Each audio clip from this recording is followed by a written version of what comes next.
professionals. We'd like to thank all the people that are here in person, as well as those who may be streaming the meeting either now or later at home on YouTube. I'd like to call this meeting to order. For the record, this meeting is being held on May 15th, 2024, at the Sparta Township Municipal Building, located at 65 Main Street, Sparta, New Jersey. The time is now 7:02.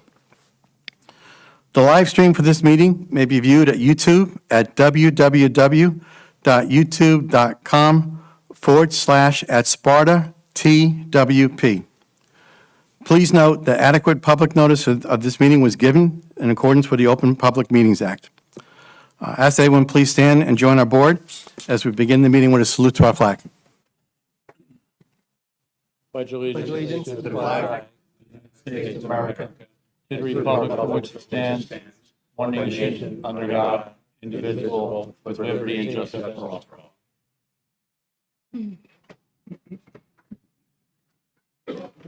All right, thank you, everybody. Before we begin tonight, I'd like to acknowledge and welcome our new member, Mr. Brian Zimmerman. So welcome, Brian. We're all happy to have you as part of the team. Look forward to the perspectives that you're going to bring to the discussion. So again, good to have you here. Ms. Fox, if you could, please call the roll. Justin Canellis. Ernie Reichstad. Here. Christine Dunbar. Here. Mike Sylvester. Here. Vice Chairman Bill Enright. Here. Chairman Ron Day. Here. Deputy Mayor Dean Blumetti. Here. Joan Furman. Here. Jeanette Burke. Celeste Luciano. Here. Brian Zimmerman. Here. Okay. And I recuse on this matter, and Dave Brady is here as my replacement. Okay, thank you, Mr. Collins. All right, so tonight, we're going to be holding an executive session to have attorney-client privilege discussions relating to ONB1 Holdings, LLC versus Sparta Township Planning Board, and Adrian Merman versus Sparta Township Planning Board, and Travis Surf, PA DVM. Authorization to hold the executive session is set forth in Resolution Number 2024-11. We'll be having Mr. Brady, who will be our attorney of record for this executive session. So welcome, Mr. Brady, and let the record show that Mr. Collins has recused himself in this matter. May I please have a motion to approve Resolutions 2024-11, authorizing the executive session? May I have a second? Second. Okay, Ms. Fox, please call the roll. Deputy Mayor Dean Blumetti. Yes. Christine Dunbar. Yes. Vice Chairman Bill Enright. Yes. Joan Furman. Yes. Celeste Luciano. Yes. Ernie Reichstad. Yes. Mike Sylvester. Yes. Brian Zimmerman. Yes. Chairman Ron Day. Yes. All right, so the motion to approve the executive session is passed, so the board's going to be going into an executive session. We're going to ask that people give us a chamber. I'm guessing it's going to be about 20 to 30 minutes, and then we'll bring everybody back in. So appreciate everyone's patience with us.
So Dave, we'll motion to go back in the public.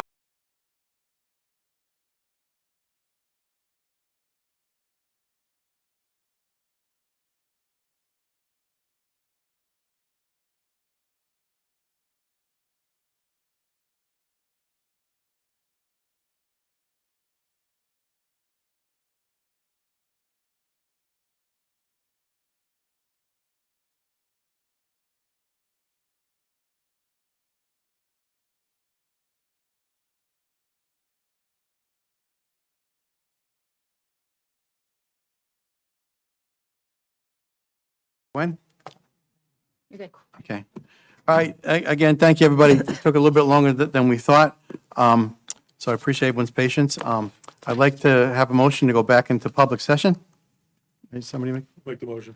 may I have a second? Second. Roll call? Deputy Mayor Dean Blumetti, Yes. Christine Dunbar, Yes. Vice Chairman Bill Enright. Yes. Joan Furman. Yes. Celeste Luciano. Yes. Ernie Ragsdad, Yes. Mike Sylvester, Yes. Brian Zimmerman, Yes. Ron Day. Yes.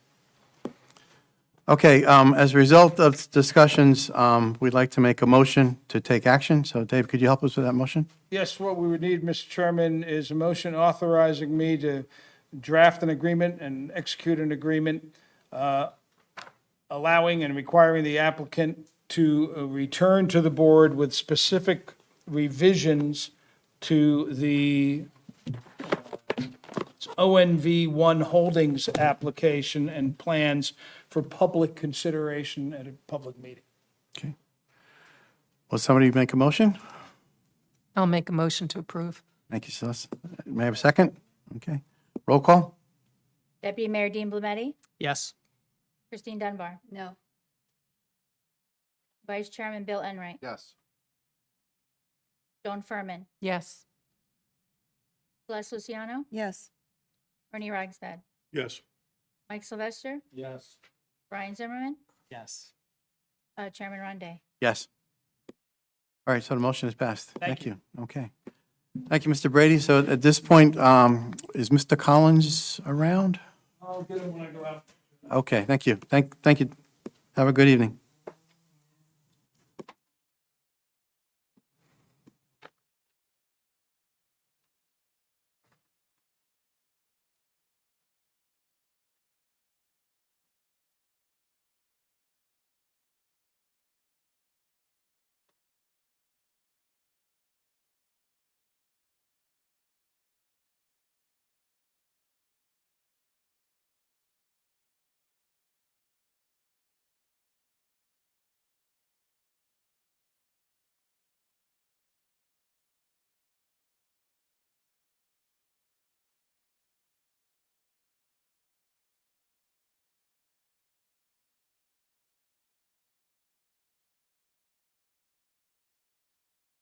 Welcome back, Mr. Collins. All right, so let the record show at this point that Mr. Collins will be presiding as our attorney from this point forward for the rest of the meeting. So I think where we are now is for the approval of minutes. And I believe we have two sets of minutes to approve. December 6th, 2023, and December 20th, 2023. Is that right, Dory? That is correct. Okay, great. We could do these together, or we could do them independent. Let's try and see if we can get them done together unless anybody has any concerns. And if you do, please feel free to speak up. I have two comments on one of them, so we might want to do them separately. Okay, I'll do them separately. Okay. All right. So could I have a motion to approve the minutes of December 6th, 2023? Make a motion. I'll second. Okay. All in favor? Aye. Aye. Opposed? None. Okay. Does anybody have any comments to the minutes of December 6th, 2023? Okay. Seeing none? The 6th. or That's 20th. sixth, Okay. yes. Okay, so seeing none, may I have a roll call, please? Councilman Dean Blumetti, Yes. Ron Day, Yes. Christine Dunbar, Yes. Bill Enright, Yes. Celeste Luciano, Yes. Ernest Ragsdad. Yes. Okay, so the minutes of December 6th, 2023 are approved. May I have a motion to approve the minutes of December 20th, 2023? The live stream is not running. What's that? Live stream is not running. Oh, thank you. Motion to approve the minutes of December 20th, 2023. Second. Okay. Or is there anything, I don't know if there's anything we can do there, or, Yeah, it doesn't show on my end that it should be running. okay. It's not up and running. They're asking what's going on.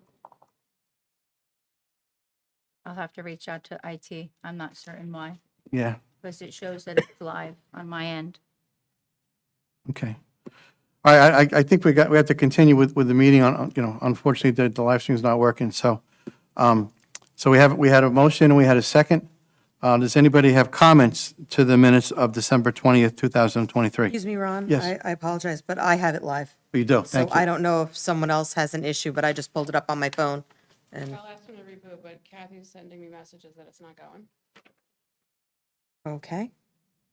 Okay, Yep, I have two comments, two minor adjustments to December 20th.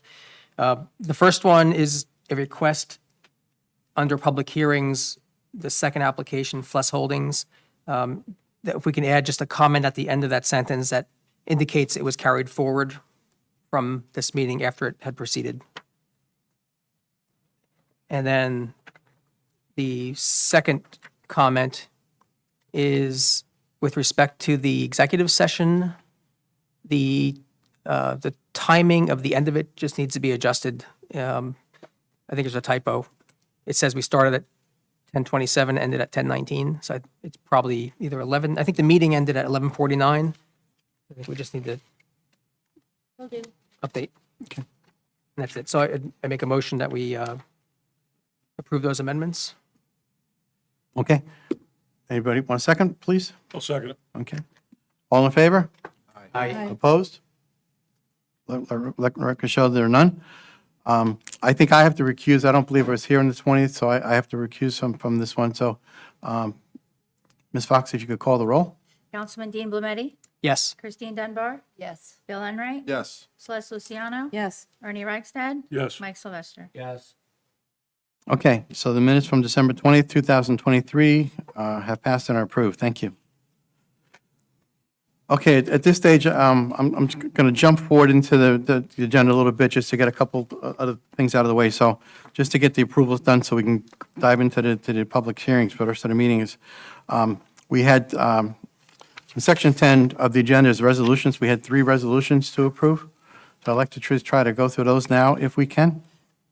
The first one was Resolution 2024-8, which is the memorializing resolution of the Sparta Township Planning Board review of the capital improvement plan of the Sussex County Technical School Board of Education for classroom additions to the existing building.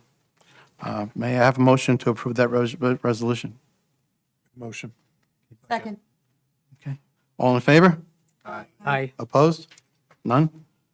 I Okay. should do roll call, I'm sorry, Ron. Oh, do a roll call. Thank you. Okay. Roll call, Dory? Deputy Mayor Dean Blumetti, Yes. Christine Dunbar, Yes. Vice Chairman Bill Enright. Yes. Joan Furman, Yes. Celeste Luciano, Yes. Ernie Reichstad, Yes. Mike Sylvester, Yes. Brian Zimmerman, Yes. and Chairman Ronde. Yes, yes. I do have 2 comments. On page 2, on the second line, it talks about, it says sworn, or I think it should be sworn in. The applicant was sworn, should be, I think, sworn in. And the second comment was somewhere on page 2, it was item 2, the words recommends that the BOE following the conditions of this resolution. Seems like something's missing there. I wasn't sure if that was the right sentence, or do we need to add any words there? Just be I think that follows. is the correct words, that is- because you're recommending it to the Board of Ed. You can't compel. Thank you, thank you. I agree. Okay. So the only modification would be to change sworn to sworn in, and that's, Tom, that's the second line on page 2. That's fine. Okay. Okay, may I have a motion to approve that amendment? Motion approved. Second. Roll call, please, Dory? Deputy Mayor Dean Blumetti, Yes. Christine Dunbar, Yes. Vice Chairman Bill Enright. Yes. Joan Furman. Yes. Celeste Luciano. Yes. Ernie Ragsdad, Yes. Mike Sylvester. Brian Zimmerman, Yes. and Ron Day. Yes. So, Mr. Collins, just to make sure I did this right, again with the motion, do I now need to do a motion to approve the resolution with the amendment, or does that No, count? that's fine. That's fine, great. Okay. All right, so the second resolution is Resolution 2024-9, which is the resolution of the Sparta Township Planning Board approving the minor subdivision application of the East Coast Development Associates LLC relating to Block 12001, Lot 4 and 5, located at Price's Lane in the OSGU and ED zones of Township of Sparta.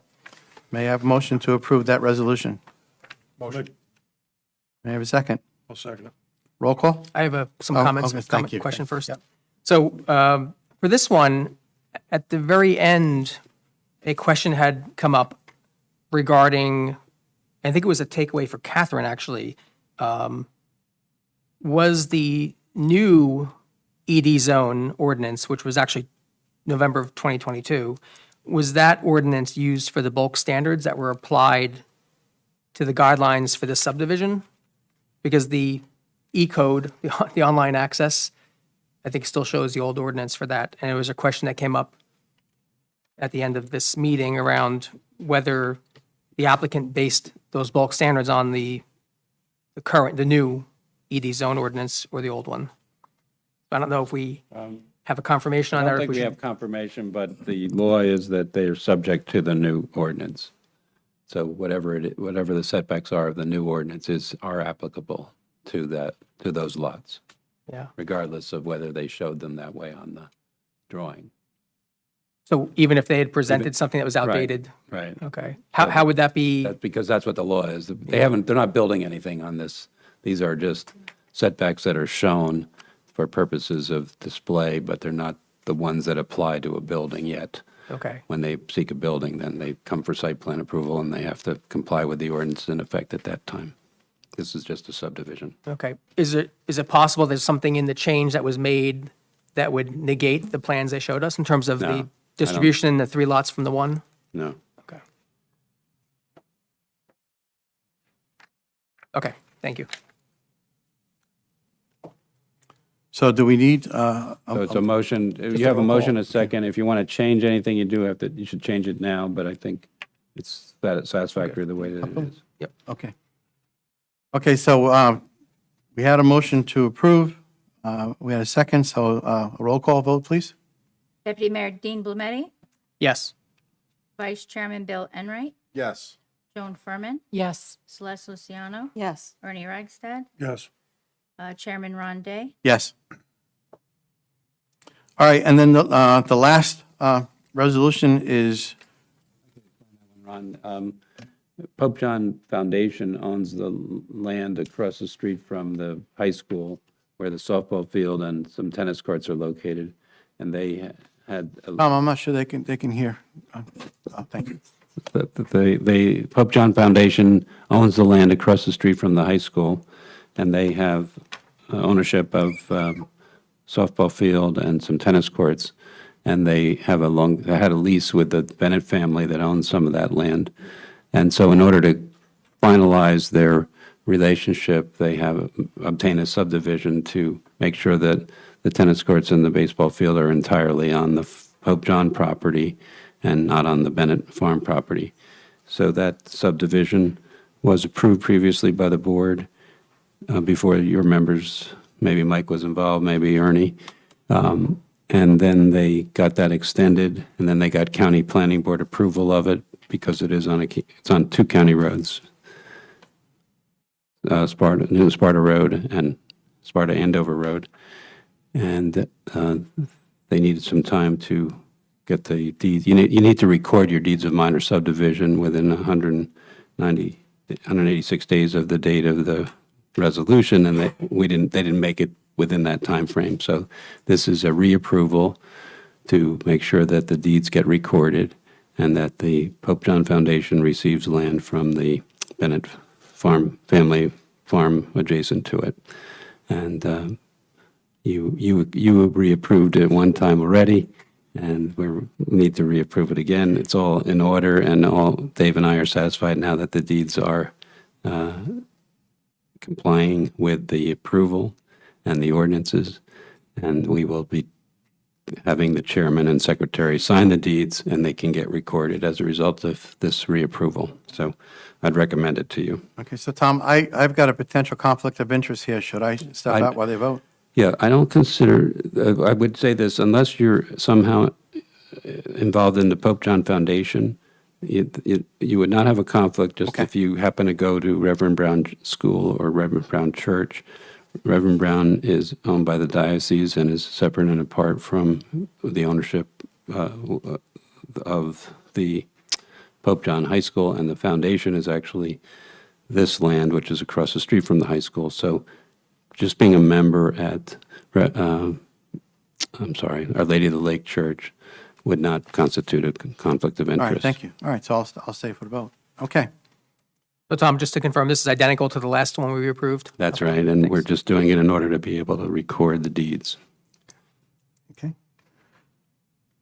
All right, so may I have a motion to approve 2024-10? Your motion. May I have a second? Second. Okay, roll call. Anybody have any comments? All right, seeing none, can we get a roll call vote? Deputy Mayor Dean Blumetti, Yes. Christine Dunbar, Yes. Vice Chairman Bill Enright, Yes. Joan Furman, Abstain. Bless Luciano, Yes. Ernie Reichstad, Yes. Mike Sylvester, Yes. Brian Zimmerman, and Chairman Ronde. Yes. All right, so the resolution is passed. Thank you. Moving to the next item on the agenda, item 6, correspondence. There are no items of correspondence to be reviewed tonight. So at this point, I think we're ready to proceed into the public hearing section of the meeting. So thank you, everybody, for bearing with us as we got through that. So tonight, we have two applications that are going to be heard. The first application is Planning Board Application Number 708, submitted by Plus Holdings LLC, which is a continuation from our March 20th, 2024 Planning Board meeting, requesting approval for an apartment building. And the second one that we'll be hearing later, time permitting, is a new application 24-711, submitted by J.P. Morgan Chase Bank, which will be requesting approval of a solar carport. So welcome back to the representatives of Plus Holding. Please feel free to pick up where we left off and provide any new testimony. Thank you, Mr. Chairman. For the record, Brian Chukowski, Cleary Jacoby, Alfieri, and Jacobs on behalf of the applicant Plus Holdings. Mr. Jakowski, I know we're going to frustrate with that microphone tonight, but All right. thank so you.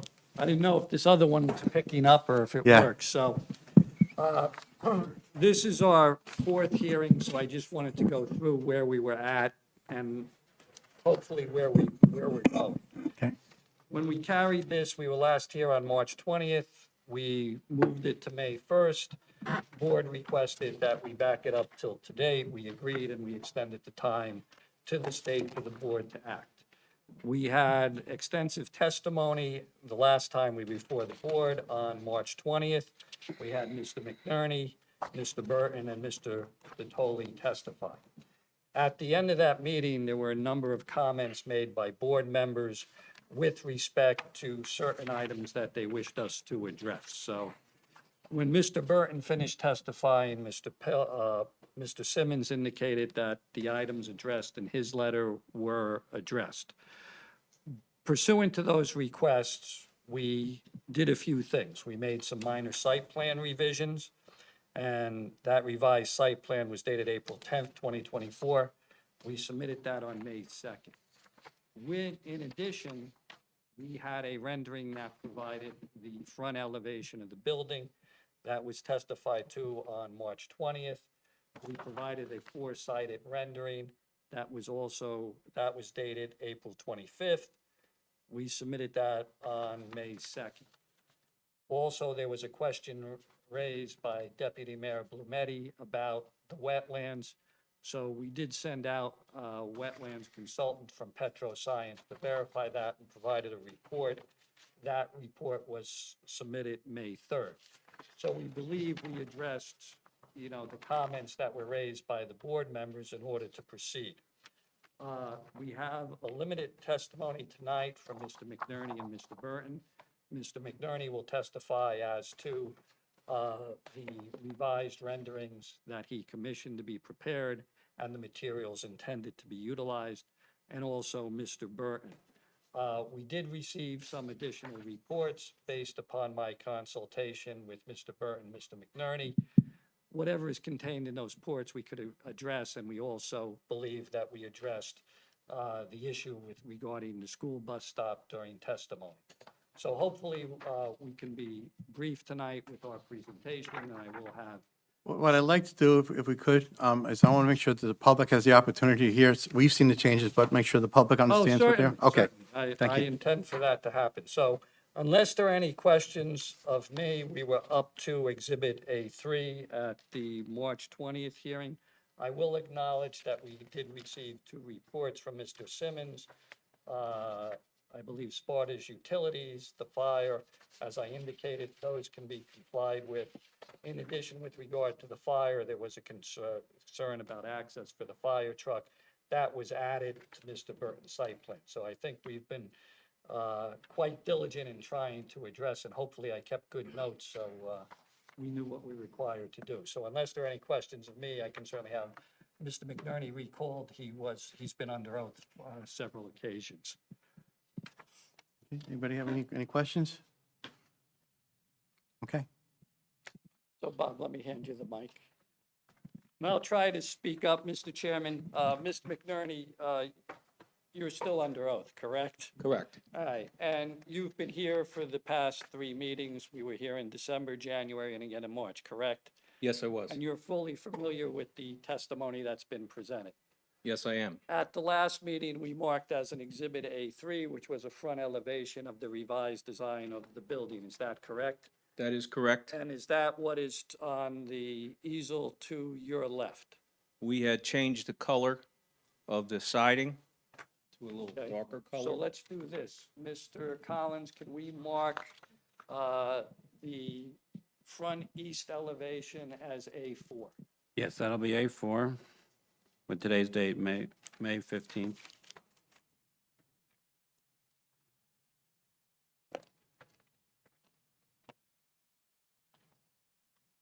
All right. Now, Bob, why don't you go through that again? What is the difference between A4 that is before the board this evening and what you presented on March 20th? Yes, first off, all the board members have a reduced copy of this. So I think we can point it out to the public. All right, I'm going to get out of the way and I'll stand back here.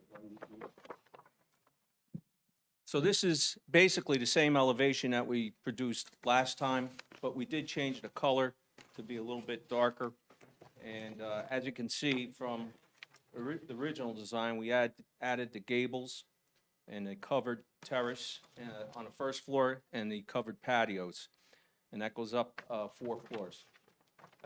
Before you jump to the next exhibit, Bob, could you tell us what materials that will be utilized?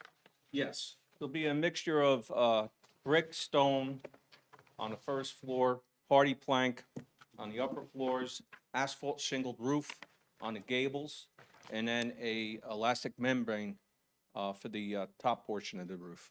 Okay. And then, in addition, why don't you move the other exhibit over to this easel? And why don't you tell us what that is? As was requested, we wanted to give you all 4 sides so that there's no confusion as to what we're proposing. Up there, Mr. Collins, A5. Yes, that'll be A5 with today's date.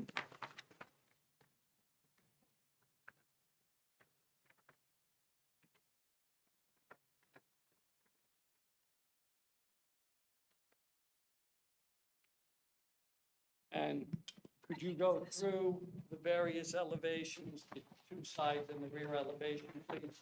Yes, on the upper left corner of this exhibit is the southern side of the building. As you can see, there's an entry door, exit door on the first floor, and then several windows. The same type of siding running across the front is going to run across both sides and the rear. And the flip side on the upper right portion of the exhibit is the north elevation in that view.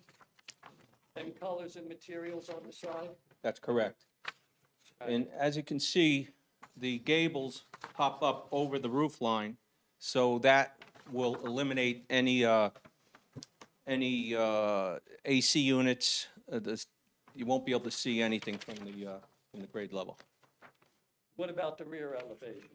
The rear elevation is similar to the front, except we don't have the gables. This particular side faces into the woods. So there's really, you're going to be looking directly into the woods, and similar balconies. We don't have the covered balconies, the fourth floor, but the first, second, and third floor are covered by the balcony on top of each other. Now, it's my understanding that when you say it looks into the woods, from the rear, the property raises up, right? It slopes upward. Yes, there's a significant grade from the base of the building up in a westerly direction.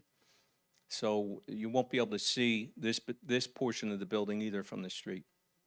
And the renderings that you have presented this evening will be representative of the material, style, color that will be constructed.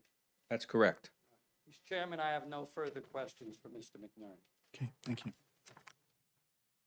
All right, so let me, if I can, bring it to the professionals. If you have any questions or any concerns that you'd like to address in your memo, so Mr. Sims, I'll start with you.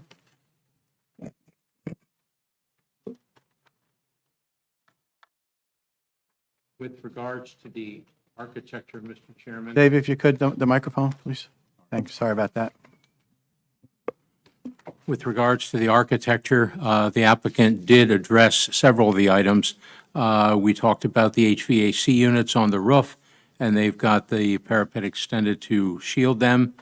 With regards to the generator that's by the proposed building, again, they indicated on Mr. Burton's plan that sound mitigation would be provided. Details haven't been provided yet, but if the board was to act favorably upon it, that would be a condition I'd recommend. They just discussed the materials and colors. There are two comments that I had with regards to the exercise room on the second floor. I believe, and please correct me if I'm wrong, that that exercise room was for all 4 floors? That's correct. Okay, I just wanted to verify that. And with regards to the 20 storage closets on the third and fourth, but there's none on the first and second floor units, are they just reserved for the third and fourth floors? No. Those storage units will be open to any of the tenants in the building, first come, first served basis. Okay. And then with regards to the building and amenities and what have you, I did refer to the board's planner with the report that they were going to delve into that in more detail. Any other questions? That's it on the architecture. Okay, thank you. Yes, sir. Mr. Mistretta? Sure. A couple of main comments on the architecture relate to comments from our letter, our supplemental review letter that is dated February 15th, 2024.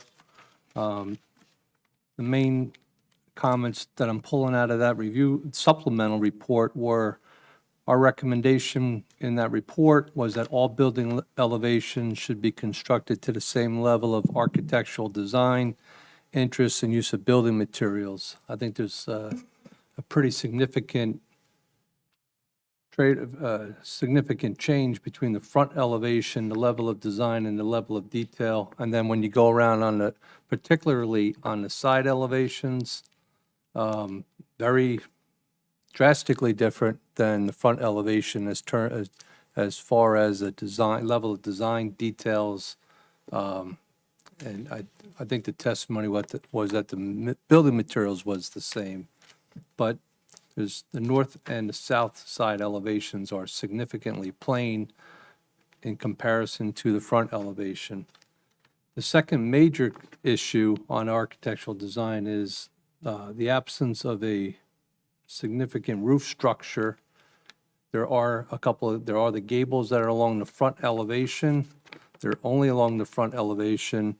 Our letter goes into talking about the design of the roof and how the roof line has been designed in conformance with the rural character of the town center and conformance with requirements to be varied with a combination of heights to provide further visual relief. It talks about chimneys, cupolas, dormers are proposed or recommended for further enhancement. So the entire roof structure, I think, is one of our other significant comments that have not been addressed in this revised plan. It's unclear to me. There was discussion on, I don't see the building elevation. I couldn't find the building elevation, so maybe testimony can be provided if there is something on the roof besides the actual peaks that extend beyond the roof, how high they extend above the roof, and what other measures, if any, could be incorporated that would break up that long linear line that is along the side and particularly the rear elevation. There's a very prominent long linear line on the building without any peaks, roof, or any, I don't know there's testimony. I think that there was screening of the mechanical units, but I don't see if there's an actual structure or trim or that extends above the roof that breaks up that line. Those are the main comments. Yes, if I may address Sure. those comments. Sir, have you been to the site? Yes, I have. Have you walked up and you saw what's to the rear of the building? It's all undeveloped. Woods? Yes. With the grade that comes up? No one is going to be able to see that. I agree with you. There's a drastic difference, but there's no reason for us to buffer that roof. The compressors that we're going to put up there are 3 feet high, and they're going to be in the middle of the roof. So, and as far as the front of the building goes, those gables are you're not gonna be able to see them. They come up, I guess, 2-3 feet above the roof line. So they're gonna basically buffer those air conditioning units. The sides, the same thing. You're not gonna see the sides. Our big impact is the front of the building. We wanna make a statement with the front of the building. And to be honest with you, I think we have. That's a beautiful building. And I think it fits in with the architecture that your master plan required. And as far as the other 3 sides, you're just not gonna see it. So there's no reason to add anything else to those 3 sides.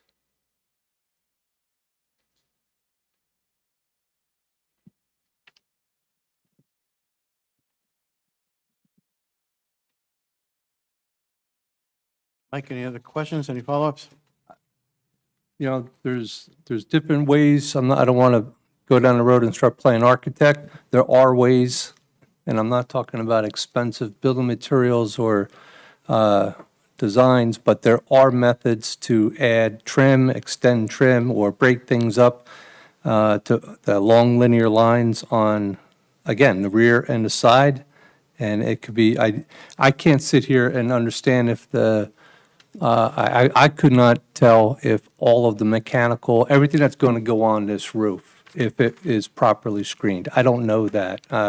Without a detail, most mechanical units are several feet tall. They're raised up on a platform, like a little grid or something, a cage, if you will.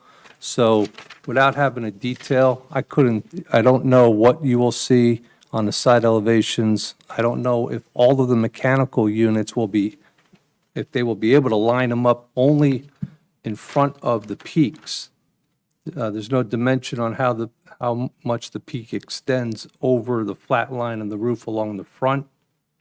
So I think at least some more detail or a condition or something that ensures that screening, 1, is done.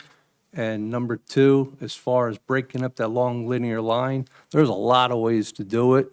And they don't have to be very expensive, but they could add some attractiveness to the building on the sides and more screening. The compressors are located in the middle of the roof. You're not going to be able to see them.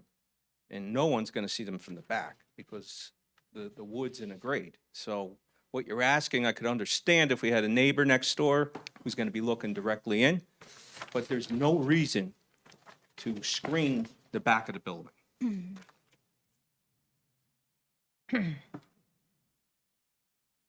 Okay. All right, I guess I'll bring it back to the dais for questions, unless Mike, do you have anything else? or- No, those are the two main points. Okay. So, oh, good, thank you, Tom. McKinney, are you aware that the adjacent property? Tom, can you use the microphone, please? Mr. McInerney, are you aware that the adjacent property Yeah. that you say is to the rear of the building The drive. could also be developed similarly to your property? I know what the zone is, and I know there've been applications before this board, whether or not developed ever, I couldn't answer that. But the grade from the base of our building to that property on the westerly side is pretty dramatic. So So, but there's nothing that prohibits it from being developed, correct? I don't think you could develop in the area I'm speaking of because we have a slope easement. So anything that took place on that property would be further north. Well, a slope easement only gives you the ability to grade the slope. It doesn't prevent the owner from grading it and using it, does it? That's a legal question. I have to. Yeah, I would urge you to read it because I've read it. It doesn't say that it prohibits development. Secondly, wasn't it the site of a prior approval of a development which involved grading to a level similar to the grade of your proposal? Wasn't that adjacent property the subject of a prior approval? Again, I'm not familiar with that application. Okay. Well, assume it was, and assume that in the future, some applicant seeks to regrade that property to a level similar to your proposed grading. Won't the rear of the building be visible from Route 517? I don't know. What's giving you a hard time determining that? Because of the grade you're talking about, it's a wooded lot. I haven't walked that parcel. Well, And the distance between 517 and the back of the property is well over 200-300 feet. Okay, but if we assume that it is graded to the same level as your property, all the trees are gone, right? I don't know if you have any kind of ordinance that requires saving the trees. But No, I- there is no ordinance that requires that. So assuming it was regraded, you have no doubt, do you, that it would be visible from Route 517? The back of your building would be visible, correct? Again, I don't know if that's true. Okay. So you've heard the prior questions and you've read the ordinance which says you shall have a pitched roof. Can you tell me how this complies with the ordinance that requires a pitch of the roof or a pitch of a portion of the roof to appear pitched? We do have a pitched roof. How does it appear pitched from the parking lot? The roof itself? Not the gables, but the roof itself. What effort, did you consider any effort at a mansard roof or a pitch of part of the roof to create the appearance of pitch as required in the ordinance? The way we address that is through those gables. But those gables are not the roof, are they? There's roof shingles on those, yes. But they're not at the main structure, are they? Right at the main structure, at the top of the building. Okay. Well, I'll just tell you that the ordinance requires you to pitch the portions of the roof that appear from the street and from the parking lot, and this proposed flat roof and I think you called it the parapet wall are not pitched.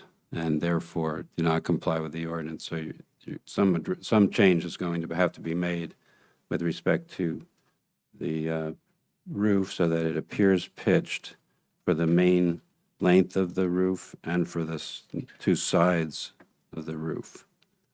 There might be a way to do that with dormers, which actually dormers were used for a prior application for this property, which you are familiar with and which do show some dormers and do show a pitched roof. There may be a different way to decide whether to have a ridge through the middle of the building. That may not be required, but the pitching of the roof and the dormers to create that type of pitched roof are required by the ordinance. I think we addressed those requirements, and I think to put a mansard roof on this building would look ugly. It ruined the whole purpose of what we're trying to do here. Well, I didn't say it had to be mansard, that's just one option, but you don't have any pitch on your roof. We do have a pitch on the roof. I disagree with you. Okay, well, that's my opinion, sir, so the change is going to have to be made on that.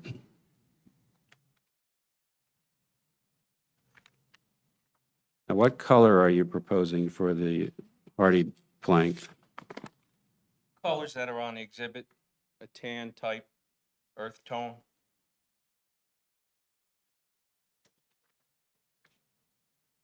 Okay, you said before it's darker than the prior one, but do you have an example of the material that you could show the board? Like, do you have a color palette or a piece of hardy board that is this color?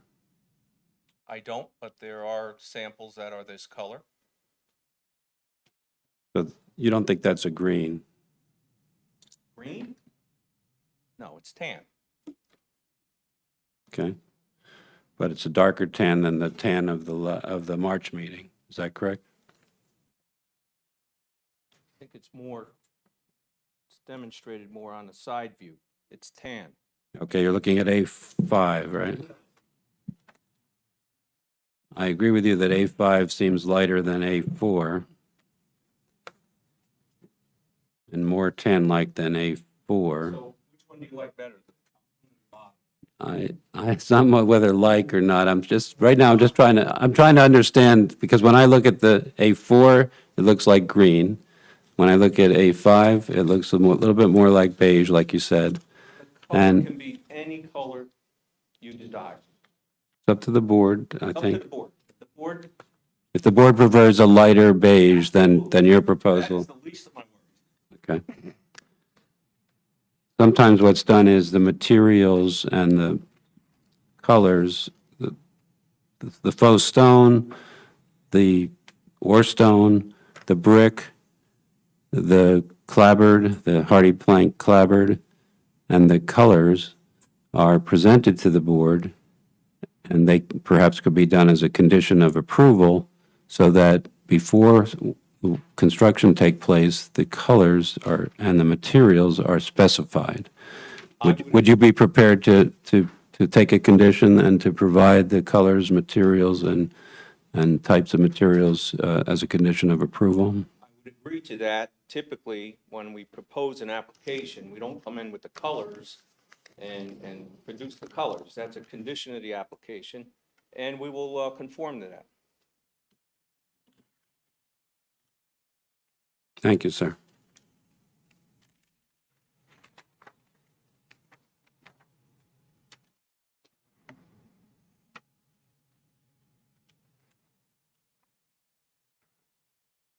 Mr. Collins, anything else? Yeah, nothing further for me. Thank you.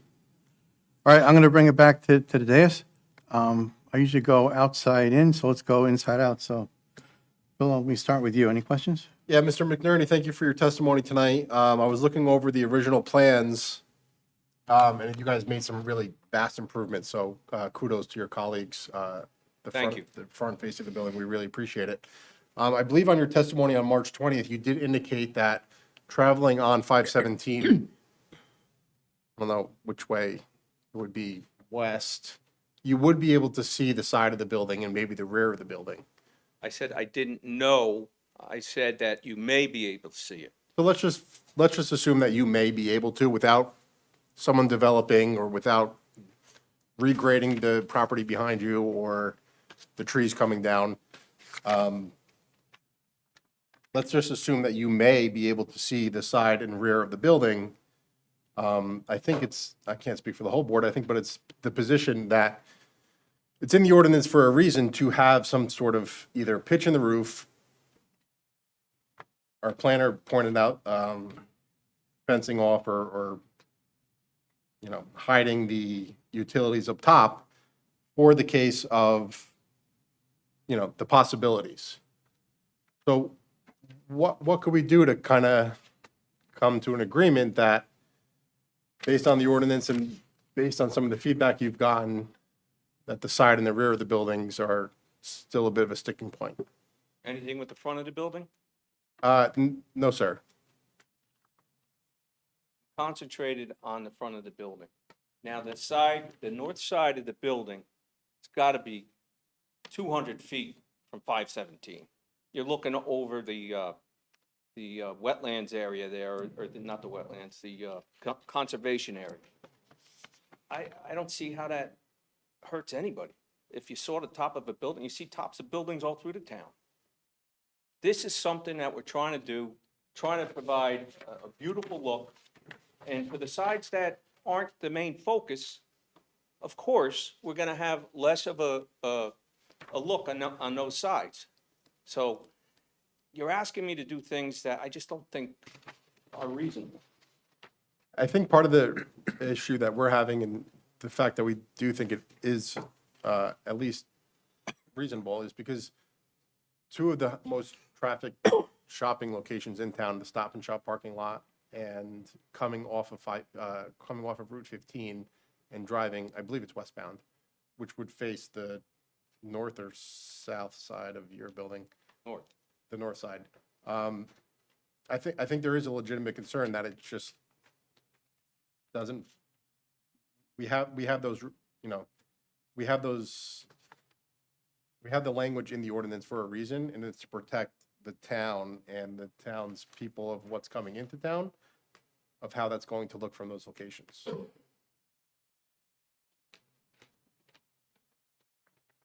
It's not to make your job more difficult. Well, I'm just looking at the site. You have trees that are 80 feet high. How much are you going to see of the sides?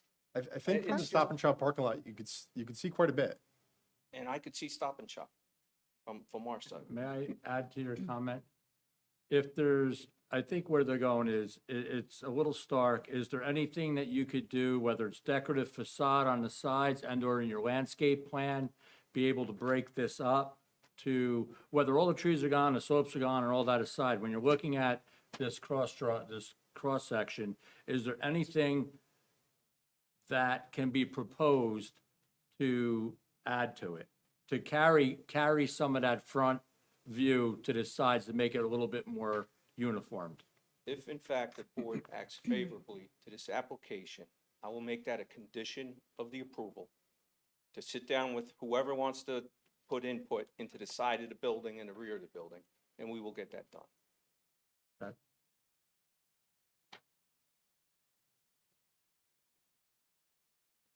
Sorry.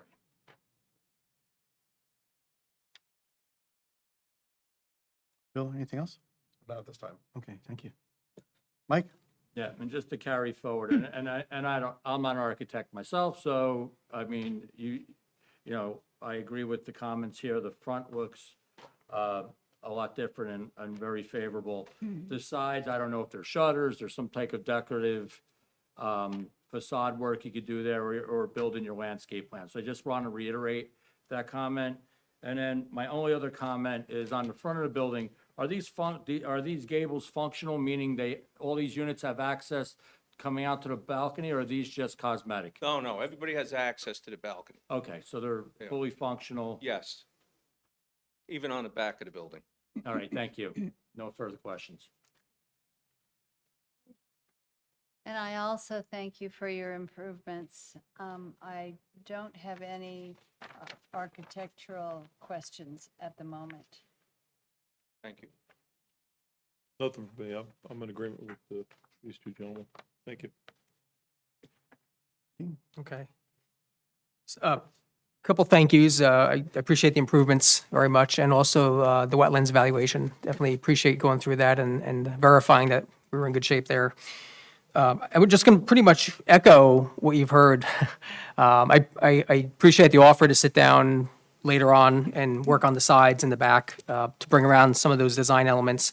When I looked at this, my concern was I guess the south side, the left side, which might be the side that's facing perhaps Main Street there. Should some of those large trees disappear down the road? But that was my main concern. But I think the back, and the other side as well. I do agree with our planner, and I know you've heard this from Mr. Collins, our attorney, too, that the ordinance is pretty clear around the roof line, and that does stand out. I think visually, this is looking really good, but the roof line jumps out, really, just that flat, long roof line, and it isn't pitched, and it doesn't even, You're talking the rear of the building. the roof line in general from the front, that it's a flat roof line. Yeah, I know you, Those gables stick out 2-3 feet. It's not flat across the top, maybe because you're looking at it straight on. but that's, again, those are sitting in front of the roof, correct? Yes. For the most part? Okay. So it's still, the roof is still not pitched. I know it's a sticking point. I don't want to repeat it over again. That stands out to me as well, just to agree with that. I think we'll talk about engineering and the outside the architecture later. So I have a couple questions. Okay. One other, I'm not sure if this goes into architecture, because it has to do with the inside. But I've been asked by a couple residents, a unique question around soundproofing between the units. So I don't know if that's a question for now or for later, if you could just share We how that's handled. soundproof the walls, the mising walls between each unit. Yes, we do. Is there any kind of standards those are done to, or is it, what's Yes, the, yes. could you share what that is? Sure, we could do double sheetrock with double walls. We could do, that's typically what we do. And the key is vibration is what causes the noise. So we have to take out, we have to put in gaps between the sheetrock so that the vibration doesn't go through the walls. But look, this isn't our first rodeo. We've built buildings, we know how to do it, and we have very few complaints. Okay. All right, I'll reserve questions for later. Thank you. Hi. So are you saying that the gable, in your opinion, is the roof? My interpretation of the ordinance is you didn't want a flat roof line going across. So we sat with the architects, we looked at the architectural makeup of the town, and we came up with this plan. I think it's a beautiful plan. The fact of the matter is, we did break up the roof lines. It doesn't run straight across, and there's separation. And personally, I think it's a good design. I think it looks very nice as well. It's a nice architectural design with the gables, but I agree with everybody else, that's not the roof. It's more of an architectural design. And so you have this membrane that is going to go across it, and it's going to be a flat roof. So my next question is, what is the height of the compressors? 36 inches. Okay, so And above by this. the way, it's not a flat roof, it's a pitched roof. So the front of the building is going to pitch to the rear. So it's not going to be a completely flat roof. Okay, That's it to is hard to drain say. the water off. So the compressor's 36 inches, we're talking 3 feet, that will be above the roof line. So No. It'll be below the roof line, then it below would, the parapet line in the front.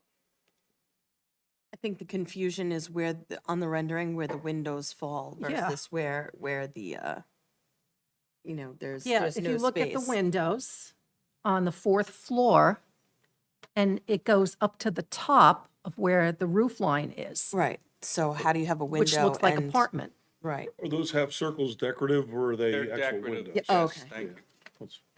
So the roof, or the ceiling on the fourth floor will only go as high as the shutters? The interior ceiling? Yes. Will be 9 feet. Well, I It'll can't, go- no, but on here, will it end with the top of the shutter? No, It will go above where you have the decorative Yes. window. yes. So not a there, window. that's part of the interior of the fourth floor, so the air conditioner cannot start until above that point. The air conditioners, as I testified before, are gonna be in the middle of the roof. You're not standing in front of the building, even if there were no gables, you would not be able to see these units. I'm trying to, express to you, you will not see these units. They will be clustered in the middle of the roof so that you can't see them. So what we did was added the gables because of your ordinance, sloped roof. We consider this roof here, the gables are roof. But, and then the main roof structure is slanted. It goes from the front to the back. So it's not gonna gather water. Trying to explain it the best I can. It's just hard to visualize, because if this is going to be seen from the road, you're not going to see the beautiful part of the building. The only thing you'll really see is the top. And I just want to make sure that those air conditioners aren't going to be the view that people see. Not see the air conditioners from the road, from the parking lot, you will not see the air conditioners. I'm under oath. Just to clarify, so the way I understand it, if you look at the south elevation or the north elevation, the air conditioners are going to be in the center of the building, right? Longitudinally, they're going to go down closer to the center of the building, not near the front edge or And the not back near the edge. sides. Okay, or the sides. We're gonna cluster them. Yeah, okay. Just want to make sure I understood. Okay. What might help is, what's the height of the parapet from the roof to the top of the parapet up there? From here to here, No, Yeah, you from have a where the parapet roof, all the way around, right? yes, Yeah, what's the height of that? 2 feet, 3 feet, 3 feet. 3 feet? All right.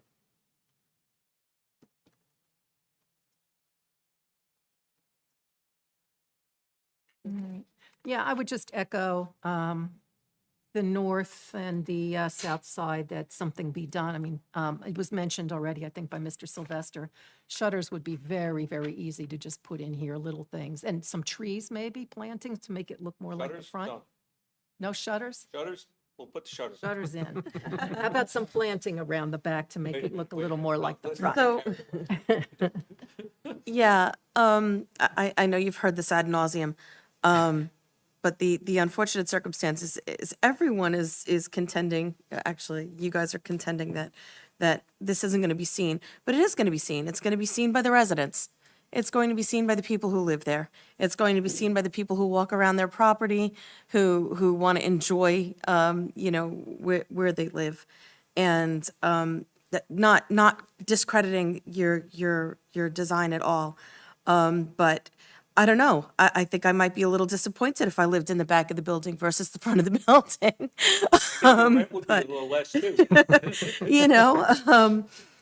So, yeah, just to kind of mirror everything that you've heard so far is, just to keep residents in mind, even if you're thinking that no one else is going to see it, there are people who are going to see it. There are people who want to enjoy it, residents and their guests. Oh, I agree, and, we're a dog, cat-friendly building, so you're gonna need places for Right, the dogs to so, walk. yeah, anything we can do to kind of make it, more like home. It'll be a nice home. Thank you. I share the same concerns. The side elevations mainly for me. Sitting outside at Cafe Perot, and Right. looking in that direction. Well, aesthetically, that's not pleasing. The front of the building is beautiful. I do want to let you know that. Thank you. I like the pictures of the roof. Right away, I'm like, oh, it's like Arthur D. Crane. But I do have a question though, and it may just be the drawing, but those aren't spires on your piece, are they? At the peaks? Yeah. Or is that just kind of up in the air? Could possibly be? They could be spires, yes. Okay. Well, no, the pitch is a concern of mine, and I think, I don't want to beat you up too much, but, the ordinance calls for pitch of the roof. I think the definition of the roof is what? To me, your A-frames or gables, as they're saying, they're not structural, but they do provide coverage for tenants or owners that are going to be on their front balconies, sheltering them from rain, shade, and sun. On the back, like you said, it's just not aesthetically pleasing.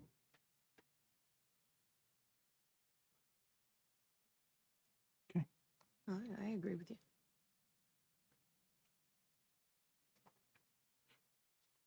Okay. So I've got some of the similar concerns, and I'm going to try to take it from a little bit of a different angle if I can. You know, when I look at the ordinance, it talks about style. And, you know, new construction and renovation shall be a similar architectural style to the established theme within the town center.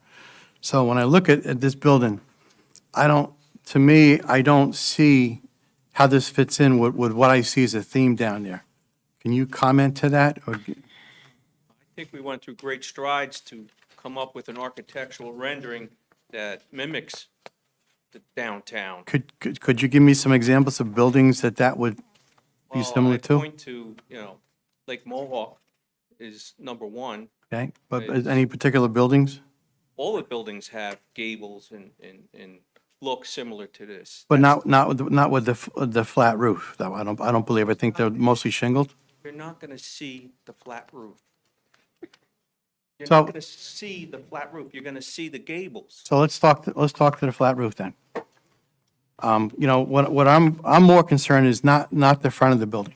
And by the way, it is a beautiful building. I'm just questioning, does it meet the standards of the ordinance? It's a beautiful building. When I look at the rear of the building, which is, I guess, the west side, and driving along Route 517, if I look at the setback from the rear of the building to Lot 2, how many feet is that? The engineer would have to answer that. Okay. So the question I'm gonna ask is, I believe the answer is about 10 feet, and can you really screen it with 10 feet? If Lot 2 gets developed, I think you're gonna see the rear of that building. Oh, absolutely. And I'll be honest, you know, I believe that even if Lot 2 doesn't get developed, because 517 is at a higher elevation, you're still, as you're driving along 517, gonna see the rear of that building. And when I look at the rear of the building, you know, what I see is a flat roof with nothing similar to what's on the front. Any comment to that? I think it's a pretty nice rear of the building view. Okay. Probably nicer than many of the buildings in town already. But does it meet the ordinance, in your opinion? Does it meet the ordinance? Again, that's a legal question. In my opinion, what we did on the front of the building is how we try to conform to the ordinance. All right, so again, I think you've heard the concern that everyone has is that the roof doesn't have the pitch that we would like it to see, that I think that the ordinance requires. In addition, I think the rear of the building is going to be viewable, so I think the rear of the building would need some more architectural work done to it in order to comply with the ordinance. And then the last section was I'm going to comment on is, you know, each facade must be treated architecturally, not just the main entrance. The front, side, and rears of the building shall be coordinated in compatible colors and materials. And to me, when I look at the front versus the sides and the rear, it's, you know, the color's consistent. You know, I get that, but I think the windows are different shaped. It doesn't have the shutters. It doesn't have the same treatments that the front has. So in my mind, I'm not seeing the compatibility between the sides. I think if I may, Mr. Chairman, as indicated by Mr. McNerney before, reasonable conditions regarding materials and colors to assure that the air conditioning units are shielded. We just spoke about shutters. I would put it a different way, is that the condition to add more definition and architectural treatments to the side and rear of the building, and the applicant has indicated that it would work with whatever design professional is determined.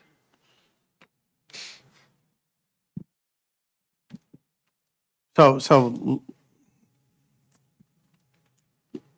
I'm trying to think of the right way to put it. So it sounds like you're willing to accept the condition that this is not the final design of the fronts or the sides. I'm sorry, the front, not the front, but the front even with the roof a little bit, but the sides and the rear.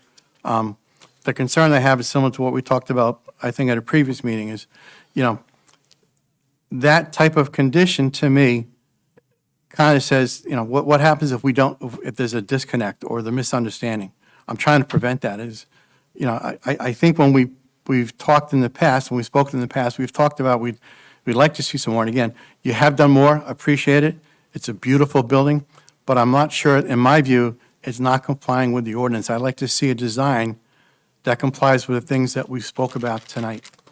I think in those terms, Mr. Chairman, as we've indicated, this is what our proposal is. Okay. We're willing to deal with reasonable conditions. Those are conditions of approval. If we disagree, we come back to the board. Okay. Okay. Not in agreement, but I understand your position. And I think that was it from the architectural perspective. Let me just do a quick check here. So, yeah, one just, in terms of the parapet, that's going to hide the air conditioners. When I look at the other buildings in town, and this goes to similar buildings of this size, I typically see a shingled parapet. And is there a reason that you didn't want to go with a shingled parapet? You got to understand what the parapet is for. It's Right. not to hide the air conditioning units. It's for safety reasons. If someone's on a roof working, you can't just have a drop, somebody walk off the roof. Right. The parapet is for safety for our workers, But you servicing the air conditioners. But you could put up a fence there. I think that the discussion we're having is, does it architecturally satisfy the design standards of the ordinance? You could put up a fence, and that's going to stop somebody from falling off the roof. Is that a question that you wanted me to answer? I think we did conform Okay. to the ordinance. That's my opinion. Okay. Okay, I have nothing further. I have one last question, and this is just for my own amusement. Somehow I heard the design look green. I thought it looked gold. The wall behind us, is that a similar color that you were proposing in your design? Kind of the back wall there? I mean, No. it's more of an Earth earth tone tan, tan. correct? Yes. All right. I mean, I know it could be a condition, but just, I'm colorblind, I guess. Thanks. Okay. Oh, I do have a question. Is it going to be a pre-finished hardy factory finished color, or is it going to come white and you guys are No, gonna paint it on site? factory. We're not, yeah. Okay. Okay. Unless anybody has any questions, I'm going to open it up to the public. And again, I'd like to remind the public, if you can, this is an opportunity to ask questions based on the testimony that you've heard, as opposed to comments and opinions. Please have the questions related to testimony that you've heard and addressed to the applicant. So if anybody from the public has any questions or comments or questions of the applicant, please feel free to come up to the mic and raise your questions. Me? Oh. Kathy, Kathy please. Ebbinghaus, Scotters Road. Thank you. And you understand you're still under oath? I do. Thank you. And to clarify, my questions have to be around the building as presented tonight? Around the testimony. Tonight's testimony. Tonight's testimony Tom, and is it exhibits? is it or limited to can the just site tonight, or plan can it be, we kind of, Why don't you ask questions, and if Mr. Chukowski objects, he'll tell us. Okay. So my questions are in the form of two categories. One is the site plan and one is the building. So I'll start with the building. So question one is around the materials and the color on the sides, back, and rear. So in your drawing, it appears, and you mentioned brick, it appears brick is on the front of the building only, is that correct? It's our plan to apply some brick and cultured stone to the front of the building to break up the finishes Where would the cultured stone be? along the bottom. It's really hard to see if, from the picture perspective. The bottom, okay, now I see it, thank you. All right, so that's probably about maybe 3 foot fair from the bottom, is that fair to say? The cultured stone? Yeah, I'd say 3 feet. Okay, not sure Or if you can brick. see that. It's cultured stone, 3 feet, okay. And then same question on the sides. It looks like it appears to be concrete from the drawing. That's the impression I got. Is that correct?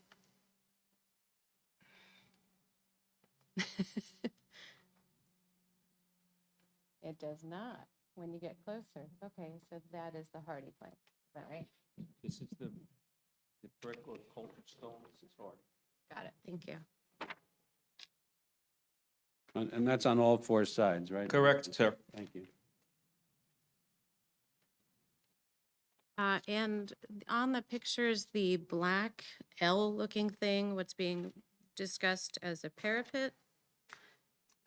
All that is side view of these gables. So if you look this way, you would see Oh, okay. The black thing is the side view of gables.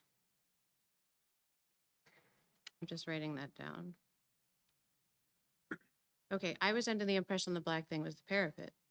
So that kind of makes me confused because we're talking about a parapet, but on the building picture, it's not shown, right? parapet that runs around the whole perimeter of the building that's 3 feet high. But it's not shown on the drawing. Only way you would see it on a drawing is if you look down from bird's eye view. Okay, I got it. So, all right, got it. All right. How do you enter and exit the building? How many exits and entrances are there? It's really hard to see. I apologize. One of the sides. Only one in the center and two on the sides? Correct. One on each side, rather? How about the rear of the building? Rear of the building, you don't have any entrances or exits. Oh, no exits on rear. Okay. Does that meet the fire code for emergency exits? Yes, it does. Okay, can you tell me more about what that would be? What is Have that? a entry at the center of the building, then we have 2 side doors at each end of the hallway. That conforms to the fire code. Got it. And those are considered on the sides, emergency exits? Exits, Are there any deemed emergency exits in case of fire? well, they're exits, they'll probably have a bar there, yes. A push bar, like we have here, Only on the sides? yes. How far do the balconies extend? What are the dimensions of the balconies? 5 feet. 5 feet area-wise? 5 feet by 5 by 15, okay. Is there any fall protection conceived of? what? Fall protection for the balconies? Some of them are high, fourth story. Whole Fall protection, yes. railings. Railings, okay. And what material are the balcony railings made out of? Sure, yeah. Okay, that's not included in the materials you discussed earlier? Either going to be wrought iron or PVC.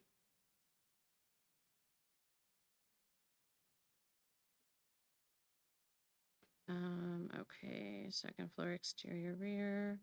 On the picture that you're standing in front of, it appears there are extra boxes on the south side. Are those windows? The three boxes on the second floor that seem to be misaligned to the windows that are up and down. Those the balconies, Bob? These ones. These are three extra windows, is that right? Yes, And what is the significance of those windows? Why are they that's the whole. stairwell? Okay.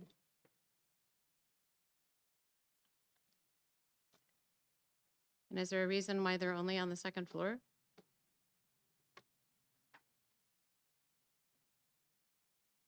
Extra windows.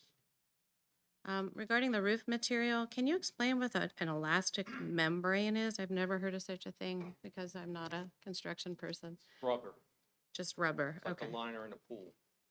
okay. And what is the pitch of the roof? I have heard a lot of discussion around the pitch, but not an indication of the actual inches or however you would measure the pitch of a roof. I don't know the exact pitch. Enough for the water to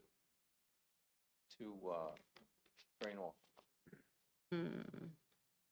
I heard 2% in the audience, is that fair? Does he need to be Yes, sworn yes, in if he's 2%. giving that as a testimony? Witness is sworn. I'm not saying I'm adding any credibility to it. Okay, An architect should testify as to grade, slope of roofs, but I don't think that, we know that it is not a pitched roof in the sense of a pitched appearance from the road. That's what's relevant here. I understand that, and the reason I'm asking about the pitch is because I believe it's part of the ordinance, right? So what is the Now, that doesn't, specification? I'm not going to answer those questions. That's up to you. Okay, so then let me ask the witness, how does the pitch of the roof meet the ordinance? And does it? My opinion, it does. In what way? We have the gable roof. Again, I don't think the gables are part of the roof. I'm asking about the building structure, the pitch of the roof. If I may, Mr. Chairman, this question's been asked and answered several times. If there's another question, that's fine. If there's a disagreement, certainly there'll be a public comment. I agree. Are there any lightning rods conceived? We talked about spires on the top of each of those gables. Are they lightning rods? No, they're not lightning rods, but we will have a ground for the entire building. Okay. How about bird prevention? I mean, it's a pretty flat roof. I would think that you would potentially have birds that would want to kind of nest up there. Do you have any conceived mitigation for birds? To deter birds from being up there? Think about that. I guess once we Well, you're welcome. see, if it's ever built, then we can survey the bird population. Interesting, okay. Okay, well, I think that's all I have on the building. Regarding the site plan, is that picture here today for reference? Site plan will be the engineer. Okay, so that's further testimony that I can ask questions of the That is correct. engineer at a later time tonight? Correct. Is that right? All right. I think that covers all my building questions. Thank you. Thank you. Any other members from the public wish to speak? Sure. Hi, Mark Scott, 9 Pueblo Parkway. Do you understand you're still under oath? From last week? Last month or March? Last month. Actually, March. Okay. Yes, sir. Thank you, sir.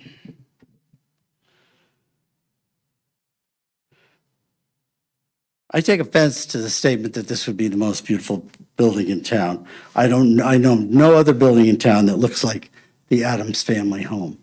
Mr. Day, is this for Okay. questions or? I agree. Yes. So do you have? Mark, Have if you could, considered, questions? have you considered what would happen in the event of a fire with PVC balconies? No. Okay. PVC balconies, PVC is poisonous at 10 parts per million in a fire. And there's benzene that comes out of PVC, and they can release toxic and harmful airborne contaminants. Hydrogen chloride. All right, so I'm testifying. Okay, that's right. I just wanted to ask you, have you been on 517? Because I was standing on 517 just the other day. And then I went home and I superimposed approximately where the building would be. Well, Why? Because I took your plans and I went up there and saw the site. And then I walked it off. And I, yeah. You're now testifying, and you're supposed to be asking this Okay, witness question. how so- are we not going to see the building from 517? That's a good and we're question. speaking about an exhibit that was I self-imposed. think your building's on the wrong lot. This is not an exhibit yet, sir. Mr. Scott, you'll have to present your own testimony on when you want to present an exhibit. What does that mean, Tom? When it's your turn to testify, you will be able to present an exhibit of your own making. And it's not testimony time yet. Okay. That occurs after the witnesses of the applicant are done, which could happen fairly soon if the engineer finishes tonight. But they're going to, Your time now is to cross-examine only, not to testify. The only way to present an exhibit is to testify, and you'll have to do that in the open portion of the testimony portion of a hearing. You're familiar with hearings, right? thank you. I'll behave, I promise. Ma'am, were you previously sworn in this case? I think so, but it's Beth That's- Broderick, North Beth. Shore, I promise. Beth, you better, I don't remember if you were sworn in this case, so please raise your right hand. Do you swear or affirm to tell the truth, the whole truth, and nothing but the truth, so help you God? Yes, And please state your name and address. Beth Broderick, North Shore, Sparta. Thank you. I Beth. have two really easy questions. Microphone? Beth, would you mind? Yeah. So is there a plan to put window guards? I don't know if there's an ordinance or a rule in Sparta for window guards for children under the age of 10 in like multi-family dwellings. But if there is, can I assume you'll put them in, like, do you know if there's plans to put them in, or is there an ordinance, or you If guys? we have children at the site, at the project, we would put them in, yes. Okay, and then is there, because I missed a couple of the meetings, is there access around the back for fire trucks and stuff? No. Okay, so the only way if there's a fire would be through the two side doors or the front door Access, yes, for the firemen? or the windows.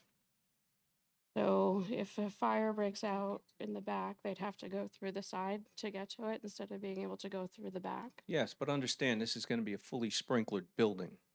So, Sprinklers, I think, I work in healthcare, so I don't have a fire safety background. The sprinklers are what, 90, just enough to get people out of the building? Or do they work long enough for the fire department to go from across? Like, I'm just curious. I'm not trying to be argumentative. I work in healthcare, so I have no idea. I really can't answer that. That would be up to the engineer. Okay, no problem. Thank you. Thank you.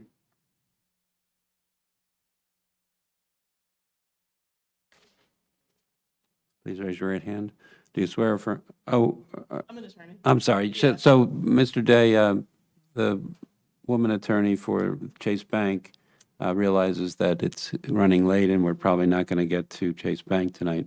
And so I think she would like to carry to a date certain, and that would be a good idea because it doesn't seem we're going to be getting to Chase Bank tonight. I could just say my name for the record. Sure. Erica Antonia Carlovecchio from Kisa, Shahinian, and John Tomasi, PC, on behalf of the applicant, JP Morgan Chase Bank. As the board attorney stated, given the hour, and my understanding is they still have to present their engineer, I'd like to request that we carry this meeting to the next available meeting date.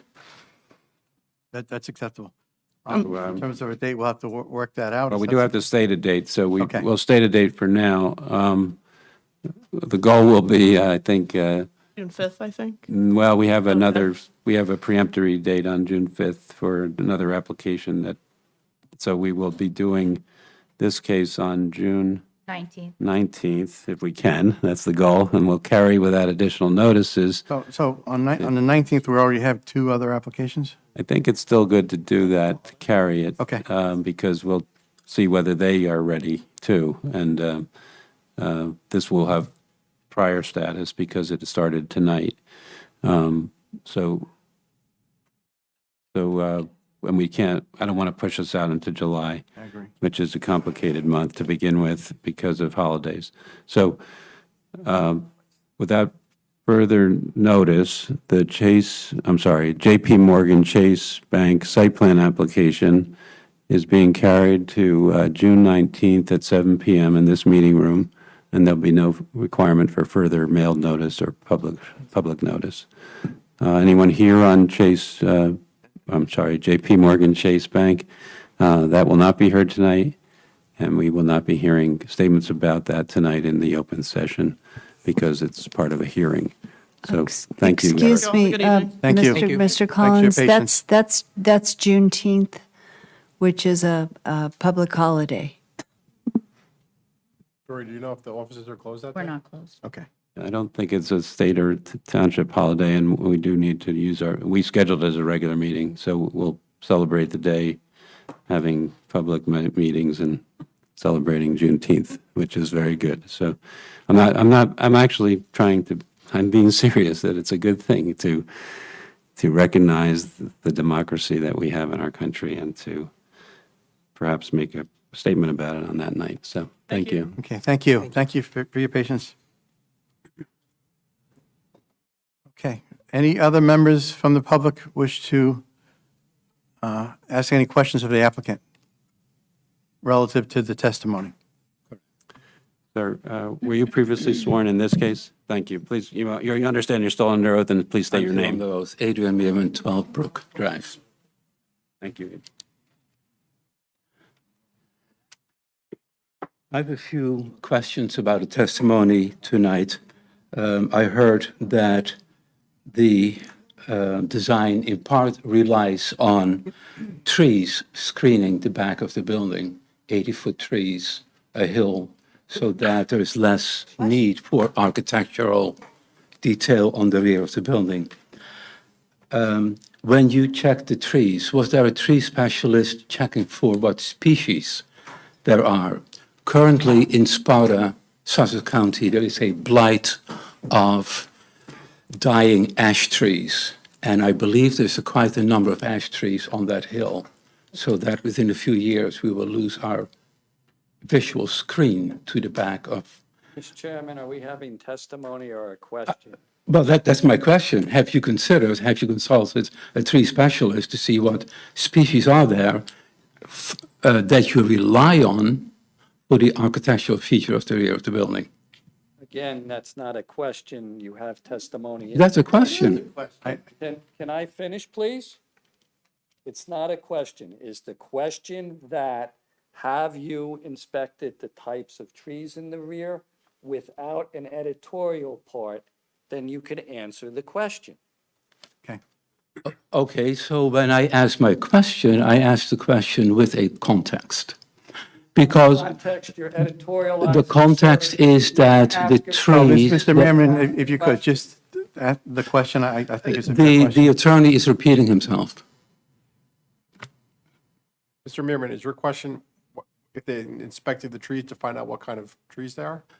In the light of the blight that we are suffering from. Again, that's an editorial. You're talking about blight. There's no testimony before this board about blight or anything else. If you want to ask about the character of the trees, please feel free to do so, but do not editorialize and try to testify. Mr. Collins, can I get your help with this one to get Mr. Merriman knows how to ask a question. He should do that. Repeat my question, or? No, just ask a question. Don't testify. It's simple enough, Mr. Merriman. Please just ask him a question.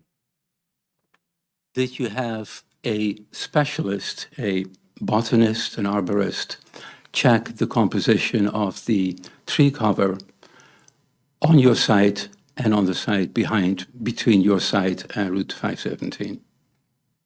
No. Okay. Okay.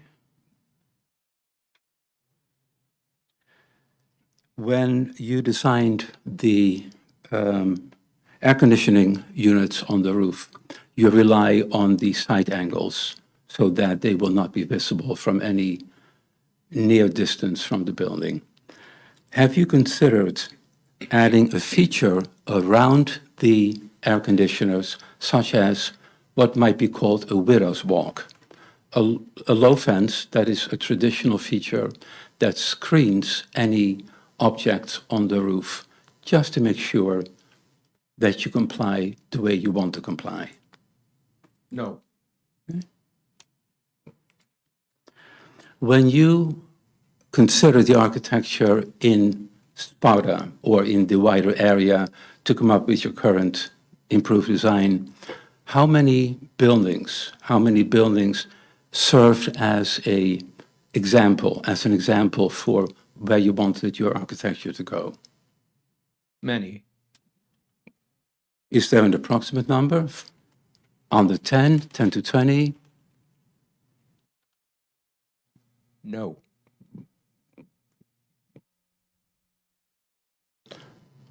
I'm not sure what the no refers to. Could you be more clear? Did you No was to your question. My question is, how many buildings did you use as an example to come up with your current design? And my answer was many. And you cannot be more specific? No. Okay.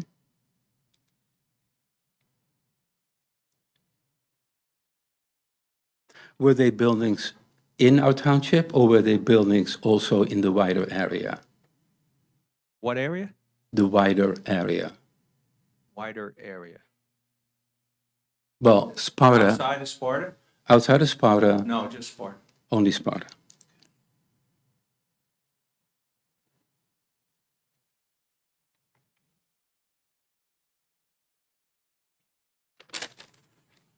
I have a question about a comment that was made by Mr. Collins earlier about a roof line.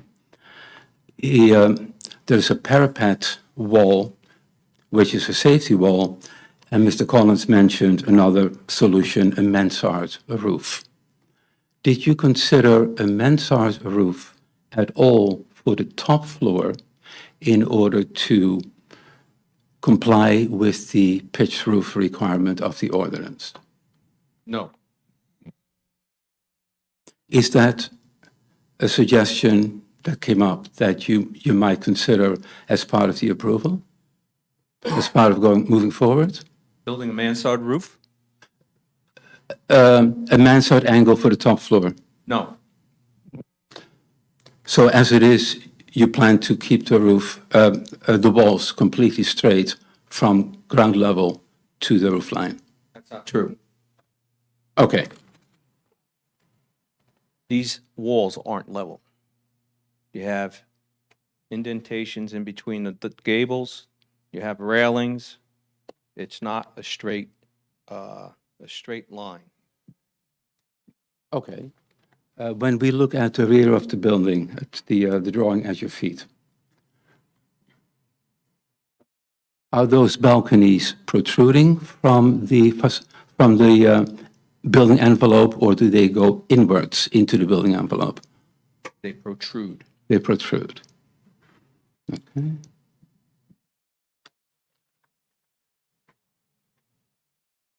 When I look at the corners, do I see correctly that the building corners show a straight line from the ground to the roof? No. Lower right? Is that a straight line? No, as you can see. Lower right on the schematic.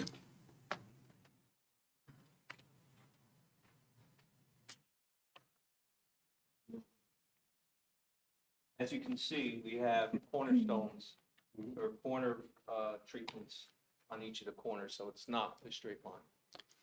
Okay. When, last but one question. When you consider working with the township to change, improve, or alter the design to win an approval, would you consider only town officials, or would you consider other professionals that are not necessarily part of the planning board? Only town officials. Only town officials. May I address the township, the council with one request? Not The yet, the Mr. planning board? Not yet, Mr. Meerman. Okay. When testimony is open to the public, that's the time to testify. Okay, that will be in a few minutes. Okay, good. Maybe, I don't know. Well, okay. That question I will reserve for that last 5-minute period before 10 o'clock. Thank you. Thank you for answering. Thank you. Alex Berardi. Alex, please, do you swear or affirm to tell the truth, the whole truth, and nothing but the truth, so help you God? I do. Please state your name and address. Alex Berardi, 8 North Shore Terrace. Please spell your last name. Berardi.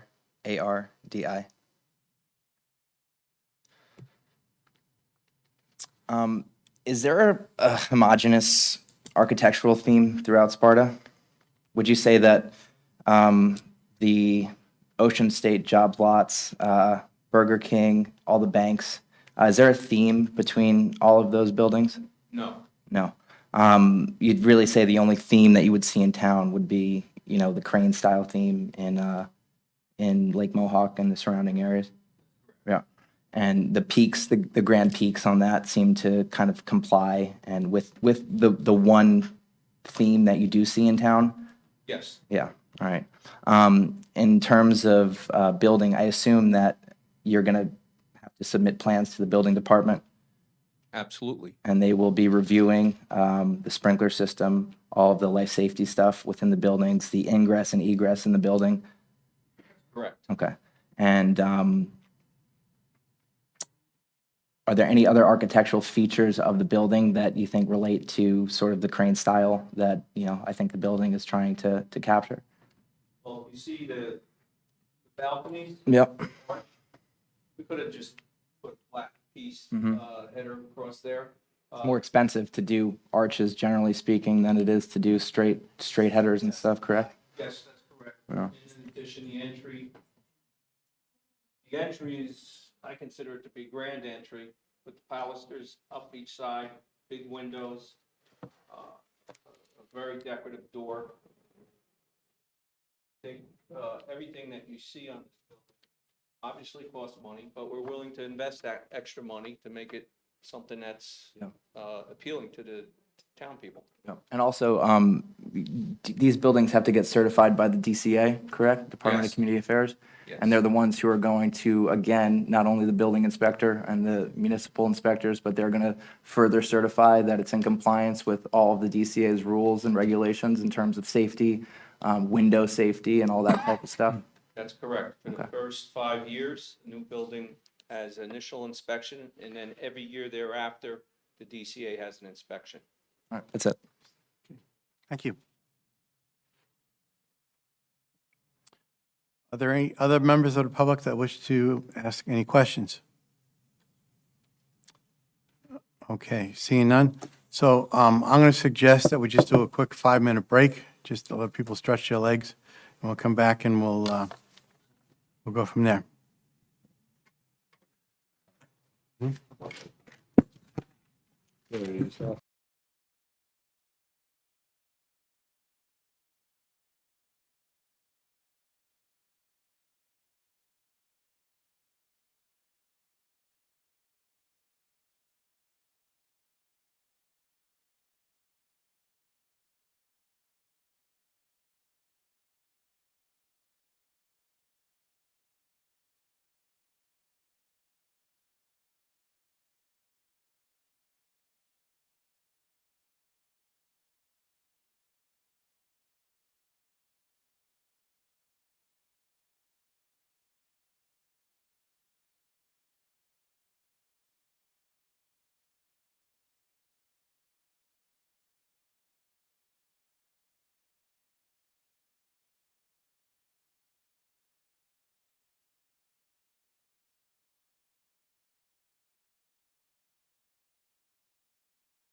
Mr. Chakowski, if I could, so typically we don't go with new testimony after 10 o'clock, so I'd like to, we can go to 10:15, but I'd like to call the meeting close at 10:15 tonight so folks can get home.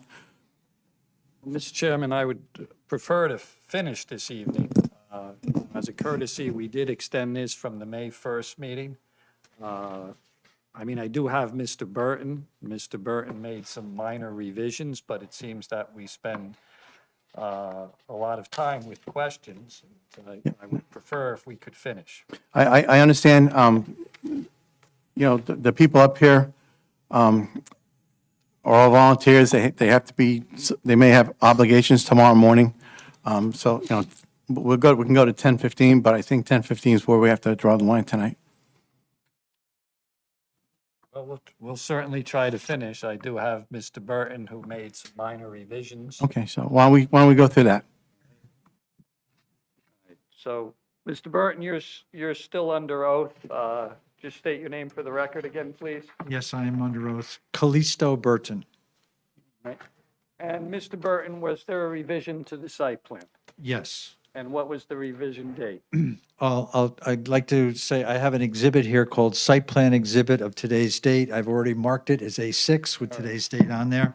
Thank To you. illustrate the change, it's just it's an enlargement of the site plan, and we took all the notes off, so it's easy to see. If you stand next to the site plan, tell us what changes you made, and I'm going to stand Yes. here so everyone So possibly the first, there was comments about, we had the sidewalk, and I'm going to call the right side of the plan north, okay? It's northeast, but we'll call it north. Okay, so we had the sidewalk running along the north side of the property and then crossing the driveway. There was a concern about safety, so we moved the sidewalk from the building south side or the Sparta Avenue. I think I just turned this off. Or maybe did. The Sparta Avenue. There it goes. No, it was working. No, it's working. It was working. Hello? 1, 2. Now it's not. Now it's not. Take that. Callisto, yeah, pick up that. 1, 2. There we go, that's on. Now it worked. Battery's out. Ah, okay. Where's the battery? I have to do it on. Yeah, this is. Let me scoot this way. Oh, it may not be long enough. No, it's just tangled. Okay, well, I'll move to the other side of the room. Okay. So we moved the sidewalk to the south side of the parking lot. So I'm going to trace my finger from the front door. We'd move to the south, along the south side, and then we continue to the cemetery side and then out to Sparta Avenue. That alleviates any movements through the parking lot itself, correct? Correct. So there's nobody has to walk through the parking lot. To do that, I shifted the parking lot 4 feet back to the north property line, and we still maintain the 5-foot buffer, okay? So we don't have that variance, right? And we also added landscaping in that 5-foot buffer because I had the buffer, I didn't have enough landscaping, so that's taken care of. Now, the parking lot still grew a little bit to the south side, so we had to add some retaining walls, low retaining walls along the sidewalks. Remember, the goal of this was to do minimal disturbance to the land, and so that's how we had it before. But we had to do a little grading and put a few little walls around there to support the sidewalks. Okay. The next thing is, since we were doing that, I took the opportunity to tweak the parking lot arrangement. You recall, well, the way it is now is you come in the parking lot on the north side, there's no parking on that line. We had the same condition on the south side, no parking along that line, which I'm not a fan of. I think you get a more efficient parking lot if you have parking or surrounding the lot. Except we couldn't do that on the north side because that's where our loading zone is. We want to come straight in. So we put parking along the south side. And in doing so, we moved the trash that was closer to the building, farther away from the building, so The truck can come directly into it. It's farther away from the building. I just think it's a more efficient layout. And the transformer moved a little bit further away from the building. Next, there was a question about the percentage of landscaping in the center of the parking lot, 5% or whatever it's required. So we did not have that. We did not have that. And so we enlarged the two end cap islands, landscape islands in the middle of the parking lot, still couldn't get it. So we added a landscape strip in the middle of the parking lot, right? That's what we did. But again, we were trying to keep the footprint of the pavement in the same spot without increasing it, because the further we go out, the more grading we have to do, the more retaining walls, and it's not a cost thing, it's just an environmental thing. So what we did is, all the parking spaces are 9 by 20, so these are 9 by 18, the parking spaces in the center of the parking lot. Two things: one, they can overhang the landscape island, but two, the residential site improvement standards for residential is 9 by 18. So they comply with the state standards. That's consistent with Sparta's ordinances also, correct? Yes, I understand that. Yes. Okay. So there was also concern about the amenity area being closer to the building. And I understand that if this were a mixed use and we're downtown and we had commercial, we'd want all the activity right up against the building. But this is a residential building, and at 9 o'clock at night or 8 o'clock at night, anybody who's right up down at the bottom of the building, everyone is going to hear that conversation if the windows are open. So what we did do is we tried to do a compromise. We had a couple of park benches. We had a bench by the front door. We had a couple of benches. Now, this is going to be the southwest corner of the lot. Okay, we had a couple benches there. So we moved part of the amenity space to the corner over there by the transformer. So that was the sitting area, and we moved that there. So we do have some areas you can congregate up along the front of the building. We did leave the fire pit and the picnic tables out where they were, and for two reasons. One, because if someone's having, an evening gathering, we don't want to be disturbing the other residents. But also, if you've been to the site and you stand here, you got a view of the entire valley. You can see far. We're up against the building, you don't have that same kind of view. And so we like this view, and if we want to show, there's plenty of other projects we've done where that amenity space is further from the building. But anyway, so we have two amenity spaces now. I guess, more gatherings, whatever. But again, the amenity space at the east end of the parking lot does overlook the cemetery, and then you can have a view of the valley. Right? Okay. I was given some dimensions for the fire truck. And on drawing C2.7, we show the fire path, that truck, so that truck works and it gets all around the site. One question came up about talking about the building and can we do landscaping? So the balconies are shown. The building setback from the rear line is 14'8". That's what it is. The required setback is 10 feet, which takes us to the balconies. So if you look at the landscape plan, we have red maple trees planted along the rear property line between each balcony. So we did do something in the landscaping to work with the building. All right. And you mentioned before, Mr. Chakowski, that we did have our wetlands consultant go out and look at the site, and he confirmed that there were no on-site wetlands. I think that was it. Now, Mr. Burton, there were several reports received. Yes. Mr. Chakowski, can you use the microphone, please? I'm sorry. We'll stand next to it. There were several reports received, fire prevention, Department of Utilities, and Mr. Simmons, 2 reports. Right. Did you have the opportunity to review them? Yes, I did, and I'll go through the reports. The Department of Utilities from Sparta Township had 3 comments.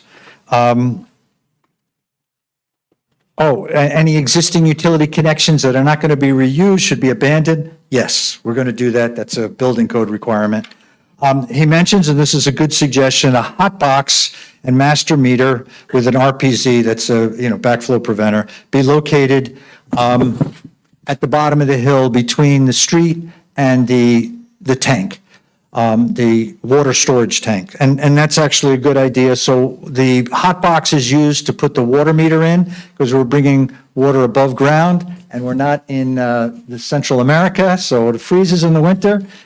So that's why it's called a hot box, because it's an insulated box. And we'll put that at the bend in the driveway near the tank, so the water line will come into the box, be metered, and then go to the tank and to the building. And remember, we have a fire hydrant, so the hydrant, I guess, is going to be metered as well. But these hot boxes are large enough and to have both a domestic and a fire line. And I didn't check with the water department, usually when we get to the building plan stage, whether they want two lines, a separate domestic and a separate water, domestic and fire, because if you don't pay your water bills, they'll turn off the domestic, but they will not turn off the fire. So that could be downstream of the meters, but that'll be at the building permit stage. Anyway, we're going to do that. And they asked for the sanitary manhole out in the street to have the name Sparta and the year that it's installed. We're bringing in a new sewer line from the building all the way out to Sparta Avenue. We have a couple of manholes. Those are regular manholes, but they want out in the highway, they'd like to have this Sparta logo on there. Fire prevention had a couple of comments. The standpipe system and, okay, so the fire department connection for the building's got to be within 100 feet of the hydrant. So you could see the hydrant is in the corner of the parking lot near the building. The water room is in that back corner of the building, on the southwest corner of the building. We did not put it, it's preliminary, but we'll have the Siamese connection or the fire department connection on the front wall of the building in this area, which is only going to be 40 feet from the water meter. Then he asked for calculations for the fire pump and the water tank to make sure it's large enough. That's all part of the mechanical, electrical, plumbing design of the building, and that will be done. It's a building code requirement. The next one is he asked for some no parking fire lanes be added along the driveway. Well, it was based on the prior plan where we had no parking along the south side of the parking lot. So we had it there, and along the north side where we get to the loading zone. So I think it's a good idea. We'll put signs along the north side of the parking lot, so there's nobody parking there, fire zone. And when we get to Mr. Simmons' comments, we're going to put some down by the Burger King and a little retail center across there, so that there's no parking on that driveway. Another comment is about a radio responder radio for the inside the building. That's a fire code thing, usually with multifamily buildings, that's put in. It's to make sure that the fire department has communications when they're in the building. And that's, again, a building code thing. And the last comment is about Knox boxes. And that's just the fire department has a master key to get into a Knox box. Well, Knox is the first company that came out with the box, and so it's a Knox box. It's like Kleenex tissues, right? So it's a master key, and then in that box is the key for the building. And of course, we'll do that. And then, maybe briefly, Mr. Bergen, I think you went through both of Mr. Simmons' reports. Is there anything in there that you couldn't comply? No, actually, we can comply with everything. I'm looking at the traffic report dated May 9th, and everything is just comments about the traffic study and the impacts. The very last item on page 5, number 4, is that in inclement weather, there is no location to access the drive to park with parents waiting for their school children, well, with children waiting to go to school. And that's why I suggested we'll put no parking signs down along the base of our driveway by Sparta Avenue, so no one's parking there. And it was testified last time that people really wait in that shopping center next door, or small retail center, for the bus to pick up. But that's the impetus for putting some no parking signs. And then Mr. Simmons had a letter dated May 10th, which is on the site plan. We can comply with everything here. There was a leftover comment on item 3D under site plan about, well, I can't see it on this exhibit, but we have a driveway going into Lot 2, and that's a leftover comment. There's a parking lot for the little retail center that's along Sparta Avenue that extends into Lot 2. So that's why that driveway's there, to provide them access. I don't think there are any other comments that we have, unless Mr. Simmons thinks there's something he'd like me to respond to. But otherwise, I think if there's any requirements, we can comply with them, so. Thank you, Mr. Burton. Mr. Chairman, that's all I have for Mr. Burton. Thank you.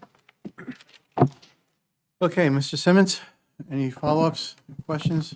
Certainly, Mr. Chairman. Again, just Mr. Burton highlighted a lot of the issues in my report, but just looking at the May 10th, 2024 report, basically on page 3, he highlighted the main 6 items that they revised in the change of the plans. As far as maintenance responsibility for the access drive, I believe that is the applicant's responsibility, and they agreed with that. Yes. There were easements that were shown on the Dykstra Walker survey map that were provided, and Corporal Morris asked me to check those easements out, which I did. I sent him copies, and basically those easements, as I read them, gave the adjoining property owners rights to use the access drive that we're referring to as part of this application. My understanding is it did not give anyone that owns this particular property right to use the other properties adjacent to it. So that was the distinguishment that I took. They described the existing curb cut to Lot 2. Dave, if you could just go back on that one more time, I want to make sure I understood that. In other words, you've got the roughly 33-foot wide stem, 33, whatever it actually scales out, that leads to this property. The easements, as I read them, give the adjoining property owners rights to use that stem. Okay. But it did not, and I stand corrected, but it did not give the right for this applicant to use those other adjacent properties.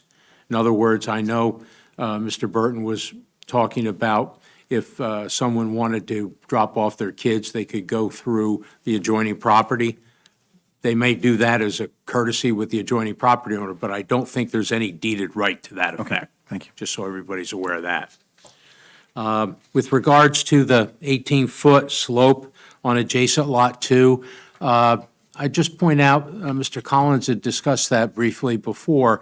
There was a site plan for a Wawa at one time on that adjacent property between the back of this property and Route 517. And I didn't check the exact site plan, but it's not inconceivable to me that that slope could be graded away as part of any future site plan. So as far as if that slope was graded, they'd be obviously taking trees off of that. So there may be some situations where that buffer that's there might be gone in a future application. In addition, across the street, you've got the Mohawk House. If you were up on top of that hill, I think looking back, call it to the east, I think you'd be able to see the proposed building from the rear. Okay. So I wanted to make that clear based on what I see. Again, there's about 9,800 plus cubic yards of material to excavate from this particular site. With regards to the driveway plan, again, they did, as Mr. Burton pointed out, provide pedestrian access all the way from the site, all the way down to the sidewalk network for the township's roads and along Sparta Avenue, Route 181, so that was a good thing. And again, the only thing is, there's no room down there to park. They're talking about putting no parking signs, but basically, the kids wouldn't have the ability to sit in their parents' car or what have you down there by the intersection. We did do a separate report, traffic report, just to address a few things. I'll get to that in just a moment. With regards to the loading spaces, they do have the design waiver for 1 space of loading space versus 4. I believe it's a waiver technically from the 1 township section for the 4-foot setback from the parking lot to the sidewalks. that is close to the building in that area was 0 foot. They did add the additional landscaping in the center of the parking lot, which he talked about. And there is a note on the plan, just so everyone's aware of it. They are calling for an irrigation system for all the landscape areas. That's not designed. That would be subject to review of the construction official, plumbing subcode official, plus the water department to make sure the adequate backflow preventers and what have you were installed, so there was no cross-contamination. The water department had provided information on the sewer and water system comments that they wanted. That was taken care of. Storm drainage, they have provided the storm drainage system with recharge, as we discussed in previous discussions. Again, they will require DOT approval to tie in to the drainage in Sparta Avenue because it is a state highway. We talked about the details for the water system would be subject to the water department, and also for the acoustical mitigation for the generator on the north side of the building. Architectural plans, the board went over that. With regards to signage, they haven't changed the signage that they're proposing as far as the one monument sign and the identification sign. Is there any illumination provided or proposed for either of those signs or not? No. None at all, okay. Fire protection, again, that's going to be subject to the water department and the fire department for their review. As far as the environmental impact statement, the noise level of the HVAC, again, they're going to have to meet that requirement regardless of what mitigation they might have to apply. And with item number 14, I listed all the existing and proposed approvals that they're going to require for this as I see it.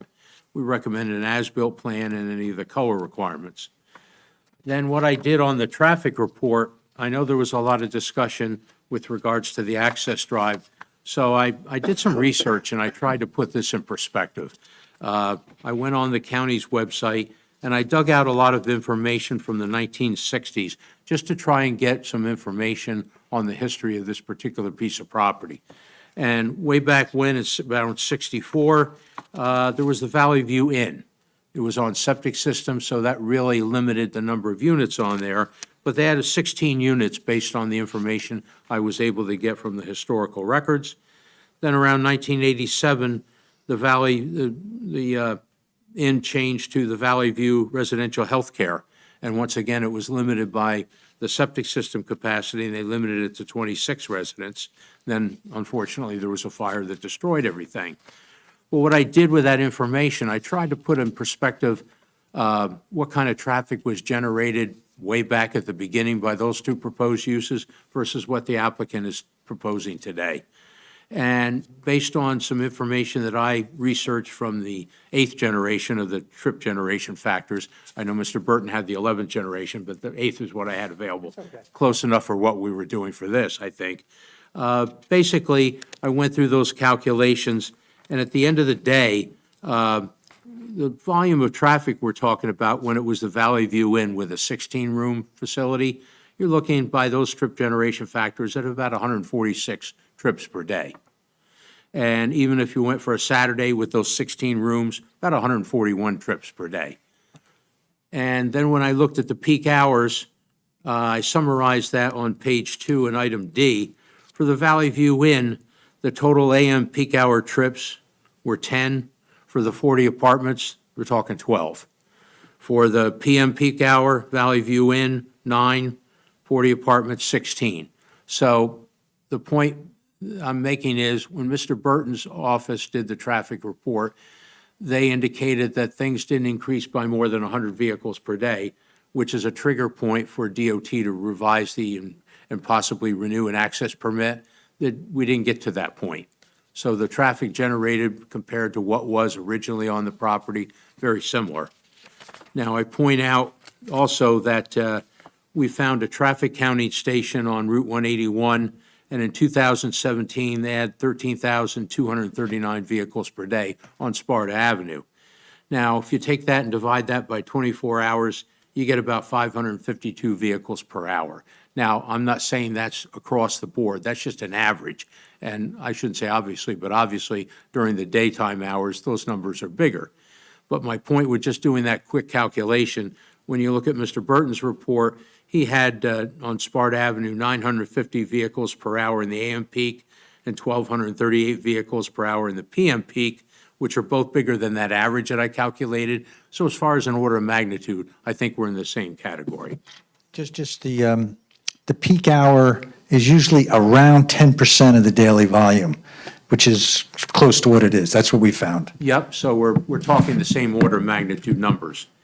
Then I looked as far as the queuing on Sparta Avenue, and when I took those numbers from the peak hour, 16 per hour and assumed a 50-50 split, 8 vehicles turning at one time, you get a vehicle turning about every 7 minutes. So it's not necessarily a tremendous influx of additional left-turn vehicle coming in or anything like that as far as the queuing goes. And I also looked at it, said, what if you tried to put a left-turn lane in, if the DOT would even consider that?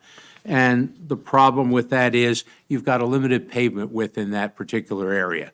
And basically, if you wanted to have at least 3 12-foot lanes, that's 36 feet. By scaling, you've only got about 30 foot of pavement.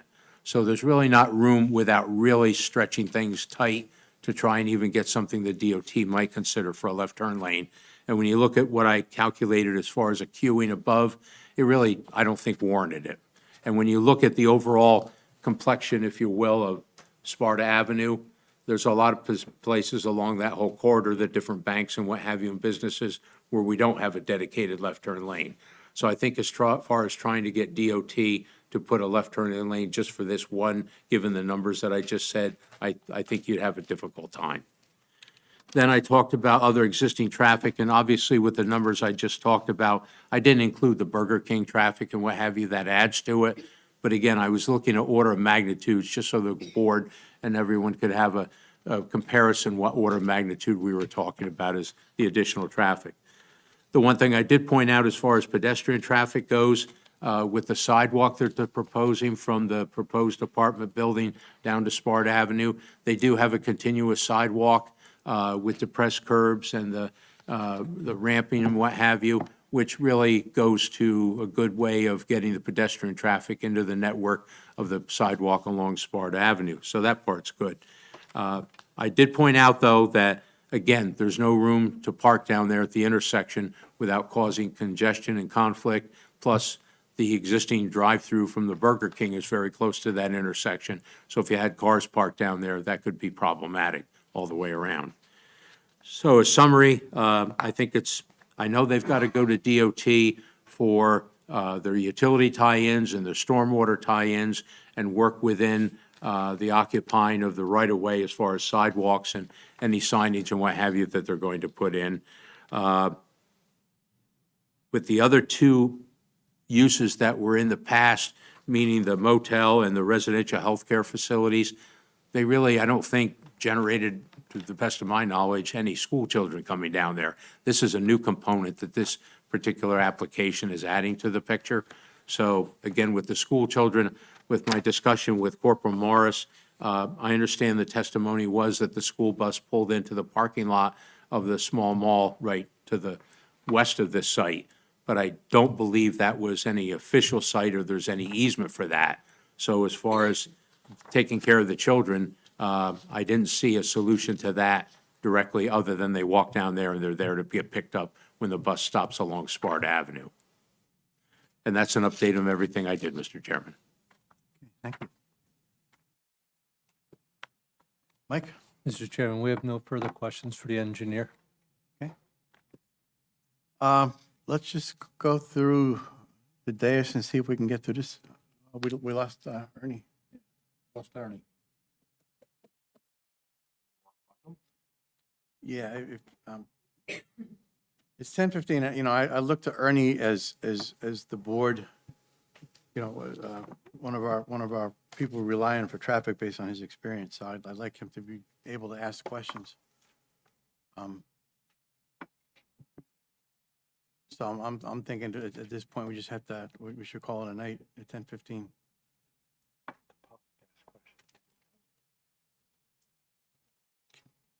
Okay, so, did you say Ernie left?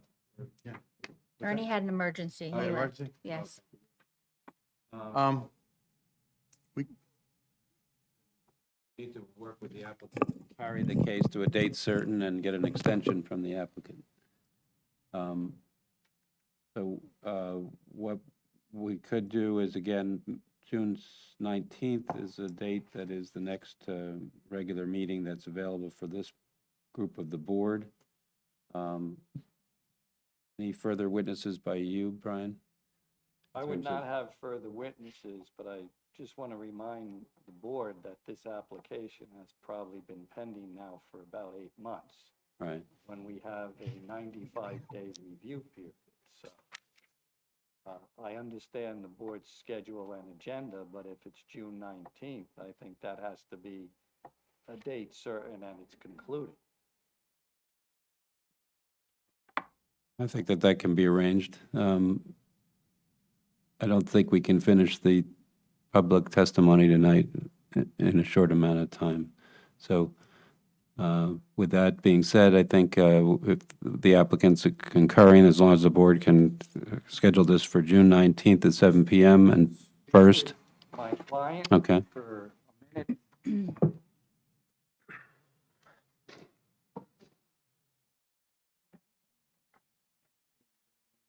June 19th, and if we could conclude on that date, basically, Mr. Burton was our last witness.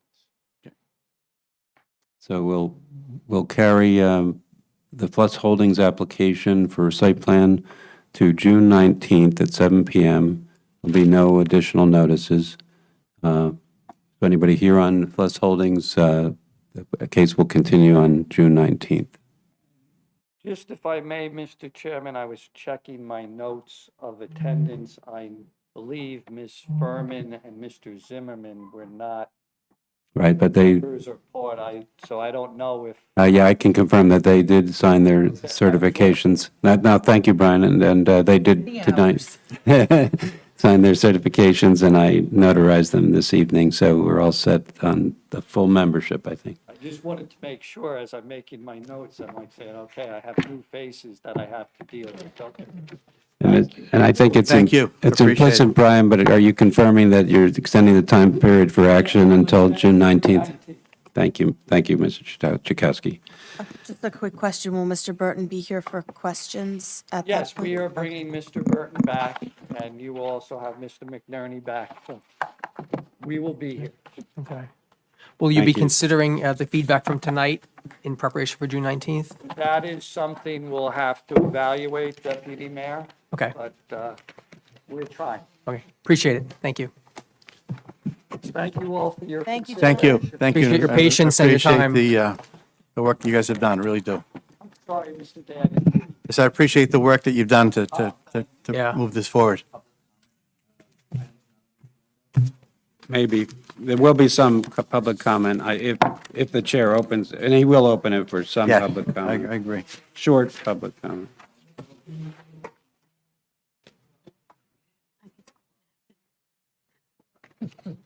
Okay, so we could do updates, if we could do it real quick, I don't know, maybe just do a real quick rundown if anyone's got anything. Dean, anything from town council? Yeah, quick town council update from the last two meetings, April 23rd and May 14th. Three items. One is the township budget introduction was rescinded on 4/23. It was then reworked and reintroduced last night on 5/14. There's a waiting period now, so the public hearing and the vote for approval of the budget will be in 4 weeks, June 11th. And the budget is available for review online at Town Hall. Second update is, after numerous iterations and input, the short-term rentals ordinance, Ordinance 24-04, was passed last night, which governs short-term rentals in Sparta. The effective date for the ordinance, however, is delayed and won't take effect until January 1st, 2025. And then finally, Resolution 9-6 was passed last night, and that is a resolution that authorizes upgrades to our existing water management system, and I thought it was relevant for this group to hear So we have 14 water tanks and over 20 water pumps within Sparta. So this upgrade is to enhance and modernize the existing control system, or sort of the brains for the township water management system. It is coming out of last year's approved bond amount. It will be $140,000, but last year's bond was approved for projects like this for $2 million, so it's not necessarily new money. And finally, part of this is to upgrade the system and the communications from copper wires and essentially telephone type wires to using cellular. So it would be much more efficient going forward. So thought that was interesting and wanted to share that. That's all I have for tonight. Okay, thank you. Environmental Commission, Ms. Yeah. Dunbar? Thank you. Thank you, Chairman. For the sake of time, I would just like to say that what has come out of the Environmental Commission that's the most important is that we are going to be having a public hearing for the Open Space and Recreation Committee, and that's on June 13th. It will take the place of our regular Environmental Commission meeting at 7 p.m. So everyone's invited. Get the word out. And where's that location? Right here. Yep. Yeah, Environmental Commission meeting will be an Open Space and Recreation Committee meeting. Yeah, Anything else? that's it. Okay, thank you. You're welcome. All right, subcommittees, Master Plan Subcommittee did not meet this month. Our next meeting is scheduled for June 20th. Plan Endorsement Advisory Committee, we met back on May 6th, held a virtual meeting. We're going to try and schedule another combined meeting with the Planning Board. And the purpose of that meeting will be to discuss and look for feedback on the proposed mission statements, which are the goals and objectives of the group. We're going to need to look at that date, and we'll talk to that at the next meeting, more at the next meeting. Minor Site Plan Subcommittee, Mr. Enright? Thank you, Mr. Chairman. We met earlier this evening and we were able to, excuse me, to vote on a few of the outstanding applications. I believe we only have a small handful left over that we still have to vote on. Thanks. And we're also trying to finalize our minutes so that they're made available for our next meeting when this board comes to meet. Anything else? No, sir. Okay, thank you. Grants? Anything new there? No updates on the grants yet. Okay. And the ordinance subcommittee, nothing new there. We'll talk more to that at the next meeting. So that wraps up the updates. In terms of resolutions, we went through those at the beginning of the meeting, so that then brings us to the open to the public for matters not on the agenda and matters not related to a hearing on an application for development. So are there any members of the public that wish to speak? Please come forward. Hi, Alex Berardi, 8 North Shore Terrace. I briefly got to speak to Tom while you guys were in executive session. Something recently came to mind or to reality when I tried to submit a site plan waiver application to Dory for an approved use in the ED zone. I was notified that I guess in 2022, the ordinance was changed. So I know it's late. It's probably not the space or the time for a dialogue, but I'm hoping to start a dialogue with you guys, the minor site plan committee, the planning board, and the town council on this issue. We're owner operators of several flex spaces north of town in Aaron Way and Park Lake Road. Most of our tenants are small local businesses, gyms, distribution centers. They are not the big, ugly things that everyone doesn't like, but the enforcement of this ordinance is going to have a deleterious effect on tenancy in these buildings, specifically on smaller folks. Timing is a huge thing in real estate, as I'm sure all of you are aware of that. Most tenants don't have 3, 4, 5 months, which is the approximate amount of time it would probably take to get a planning board application in. It seemed previously for decades that the site plan waiver was used in that area and used efficiently. It was reviewed by members of the planning board where they would rule on it, and if they found anything, out of the ordinary, hazardous materials, uses that didn't fall neatly within, the approved uses, then it was kicked to the planning board for a full hearing. I'm hoping, we can have discussions that would give the board an appropriate amount of oversight and comfortability that they could review these applications, potentially with professionals, but not in the context of a formal site, formal planning board meeting. I don't know if there's a legal vehicle for that, if that is something that can be changed by ordinance, i.e., Dave and Tom could potentially review the minor site plan or the site plan waiver applications, certifications and all that stuff, and then it could be handed on to the board in some capacity. But timing is a huge thing with these, and I've never done an application that hasn't, at a minimum, taken 4 months, and that's pushing it. I would love for that to be shorter, but the reality of the situation is it just never really works out that way. Between my attorneys being slow, them having the required 45 days to review it and deem it complete and all that, it winds up being approximately 4 months. So I understand the board's position in needing to review these applications. I understand the concerns about being above the aquifer and all of those things, but I hope there's a harmonious way that landlords and tenants can maybe work together to expedite the process, because as an operator of these buildings, I can tell you emphatically that is going to kill tenancy in those areas. And no one has sympathy for a landlord. I understand that, but the sympathy should be given at least to the local businesses that will no longer be coming to this town. Will they be going to Lafayette and Andover and places where these approvals can be given by a single stroke of a pen from a single person.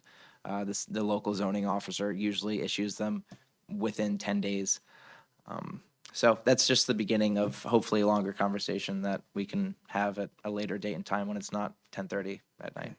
Appreciate your thoughts. Thanks, guys. One clarifying question. Are you suggesting the site plan waiver subcommittee exists today? Correct. And their jurisdiction and approval powers are governed by MLUL? So are you suggesting that? Well, here's what happened in 2022, the ordinance for the ED zone specifically was changed to modernize it and to improve it. And one of the changes that the subcommittee and the board recommended to the governing body was to have all changes in use and all tenancy changes approved by the full board as opposed to the site plan waiver subcommittee. And that does mean that it would have to be at least a waiver of site plan application or a minor site plan application if there's no variances to the full board, which does take longer than the site plan subcommittee. But that was something that was put into the ordinance in 2022, and it would, if it was going to be changed, it would require a similar process, a recommendation by this board and a ordinance amendment by the governing body. So it's a dialogue. I did get to talk to Alex a little bit about it. I do think that this concept is something that the board and the governing body wanted to shift to the full board, but he certainly has a right to ask you to change the ordinance and to consider that. If you remember, some of the key things that we care about when somebody changes use or changes tenancy is whether they meet the parking requirements, whether they meet the signage requirements, and if so, what are they changing? And particularly if they meet the parking, because sometimes people put offices where there's warehouse and that's a different parking number. And most importantly, that they don't use hazardous materials. Alex and his father are very familiar with that requirement, and most of the existing tenants are, but it is an essential proof to be made. And the concept, I think, of the board in the past, in 2022, and the subcommittee was, let's police this by checking it at the full board level. Now, there may be some ways to change that a little bit, but it's complicated, and the simplest way to be sure is that it comes to the board. It doesn't have to be a noticed hearing if it's a minor site plan or a site plan waiver. If it's a variance, it does have to be noticed. So those get a little bit more complicated. parking variance, for example, gets more complicated. I think we're following the policy that the ordinance requires, and that's what unfortunately has affected Alex and some other people, so, but. Yeah, and one further clarification on that, I would say probably 90 to 95% of the tenants that come in make no changes to the exterior building or the site. They take the space more or less as is. They might put some demising walls within the space. They might break it up a little bit differently. But largely the spaces are, from the outsider's perspective, unchanged. I know that also outdoor storage is a huge thing there. A lot of people start piling stuff up, which no one wants to see there. So again, I'm just hoping that we can maybe potentially figure out a way that the process could be a little more expeditious, all with keeping in mind that I think that you're going to push a lot of small businesses out of town. Now that you are choosing that, and that you're enforcing that, time's a killer in almost all deals. So, all right, thanks. Thank you. Thank you.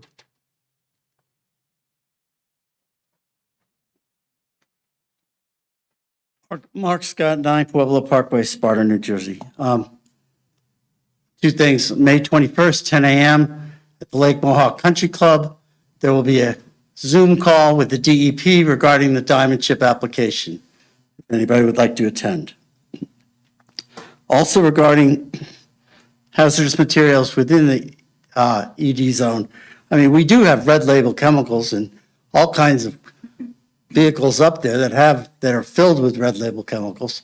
I don't understand why that's not enforced in Sparta. It's a law. Mr. Scott, what were you showing on your phone? I'm showing a red label container on a truck, of which I have 4 or 5 photos, if you'd like to see them, of red label chemicals that are used and are stored within the ED zone, which is a violation of the ordinance. There's no hazardous materials allowed in the ED zone. And apparently it's not being enforced. Well, actually, I'm not sure what you're showing, Mark. It's a red label, on a truck. I understand that. The township does not regulate trucks or rail cars. Township has no authority to regulate that. That's regulated, as you know, by the DOT. What the township does, it does allow hazardous materials, provided that those hazardous materials are actually approved by the Environmental Commission and the Planning Board in the course of a site plan application. So, and in those events, when it's done, which is rare, they have to demonstrate how they are maintaining them, how they are storing them, how they are recycling or reusing them, and how they are not disposing of them on the ground or in the air or on the property or in the septic system. So the Planning Board enforces that ordinance. It is enforced, but it applies to the users of buildings and their site plans, not to trucks or rail cars. So I think that helps. I think the ordinance says there's no red label chemicals or hazardous What it materials says, allowed unless it's in the approved, zone. it says unless it's approved by the Planning Board and the Environmental Commission. And that's Or right it could above be- it could be the zoning board. right above It the could- Germany it could- Flats Aquifer. It could happen that someone gets an approval to use them in the proper way. Is there in some way that we accordance can with- find out which properties do have that permission? You're saying You that could look certain back- you properties could have look at- you permission could look to back- hold red you label could- chemicals. You could look back at various site plan approvals, and some people have had some hazardous materials. I'm not saying I know that that one has it. I'm not saying that the truck in that picture has it. I'm saying the regulation of trucks and rail is different than the township's regulation of site plans. That's all So I'm if we saying. were to bring, So, Mike, I think focus your attention on some other subject, maybe.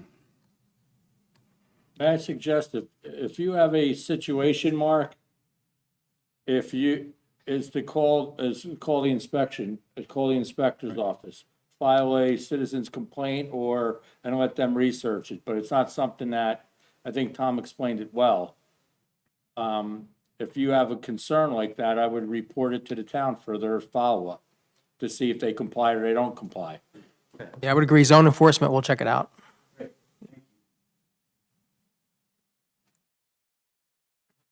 Okay, any other members of the public? Adrian Meerman, 12 Brook Drive. I would like to refer to a much earlier development that was approved by the planning board called the North Village. And I don't know if, the North Village. I don't know if any member was, current member was during those, present during those hearings. But at one point, when the North Village was approved, it came to the point of what colors would be used on the buildings. And the then members, gentlemen in the 70s, 80s, 90s, all said, we want earth tones, earth tones, earth tones. And earth tones is really a Madison Avenue word for saying beige. Earth tones are beige, gray, bland colors. And they lend no character to buildings of a current architecture.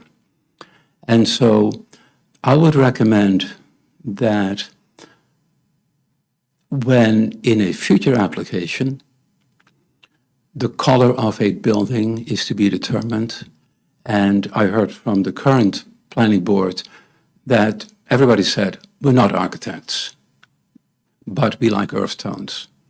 That perhaps you could consult with a color specialist, maybe even a professor from Rutgers or from a local college, who has a good sense of what colors are used currently in architecture to give any development, large or small, single building, large building, small building, a color scheme that speaks to current sensibilities, that we don't end up with essentially monochromatic buildings that show no sense of where we are in the current time design-wise.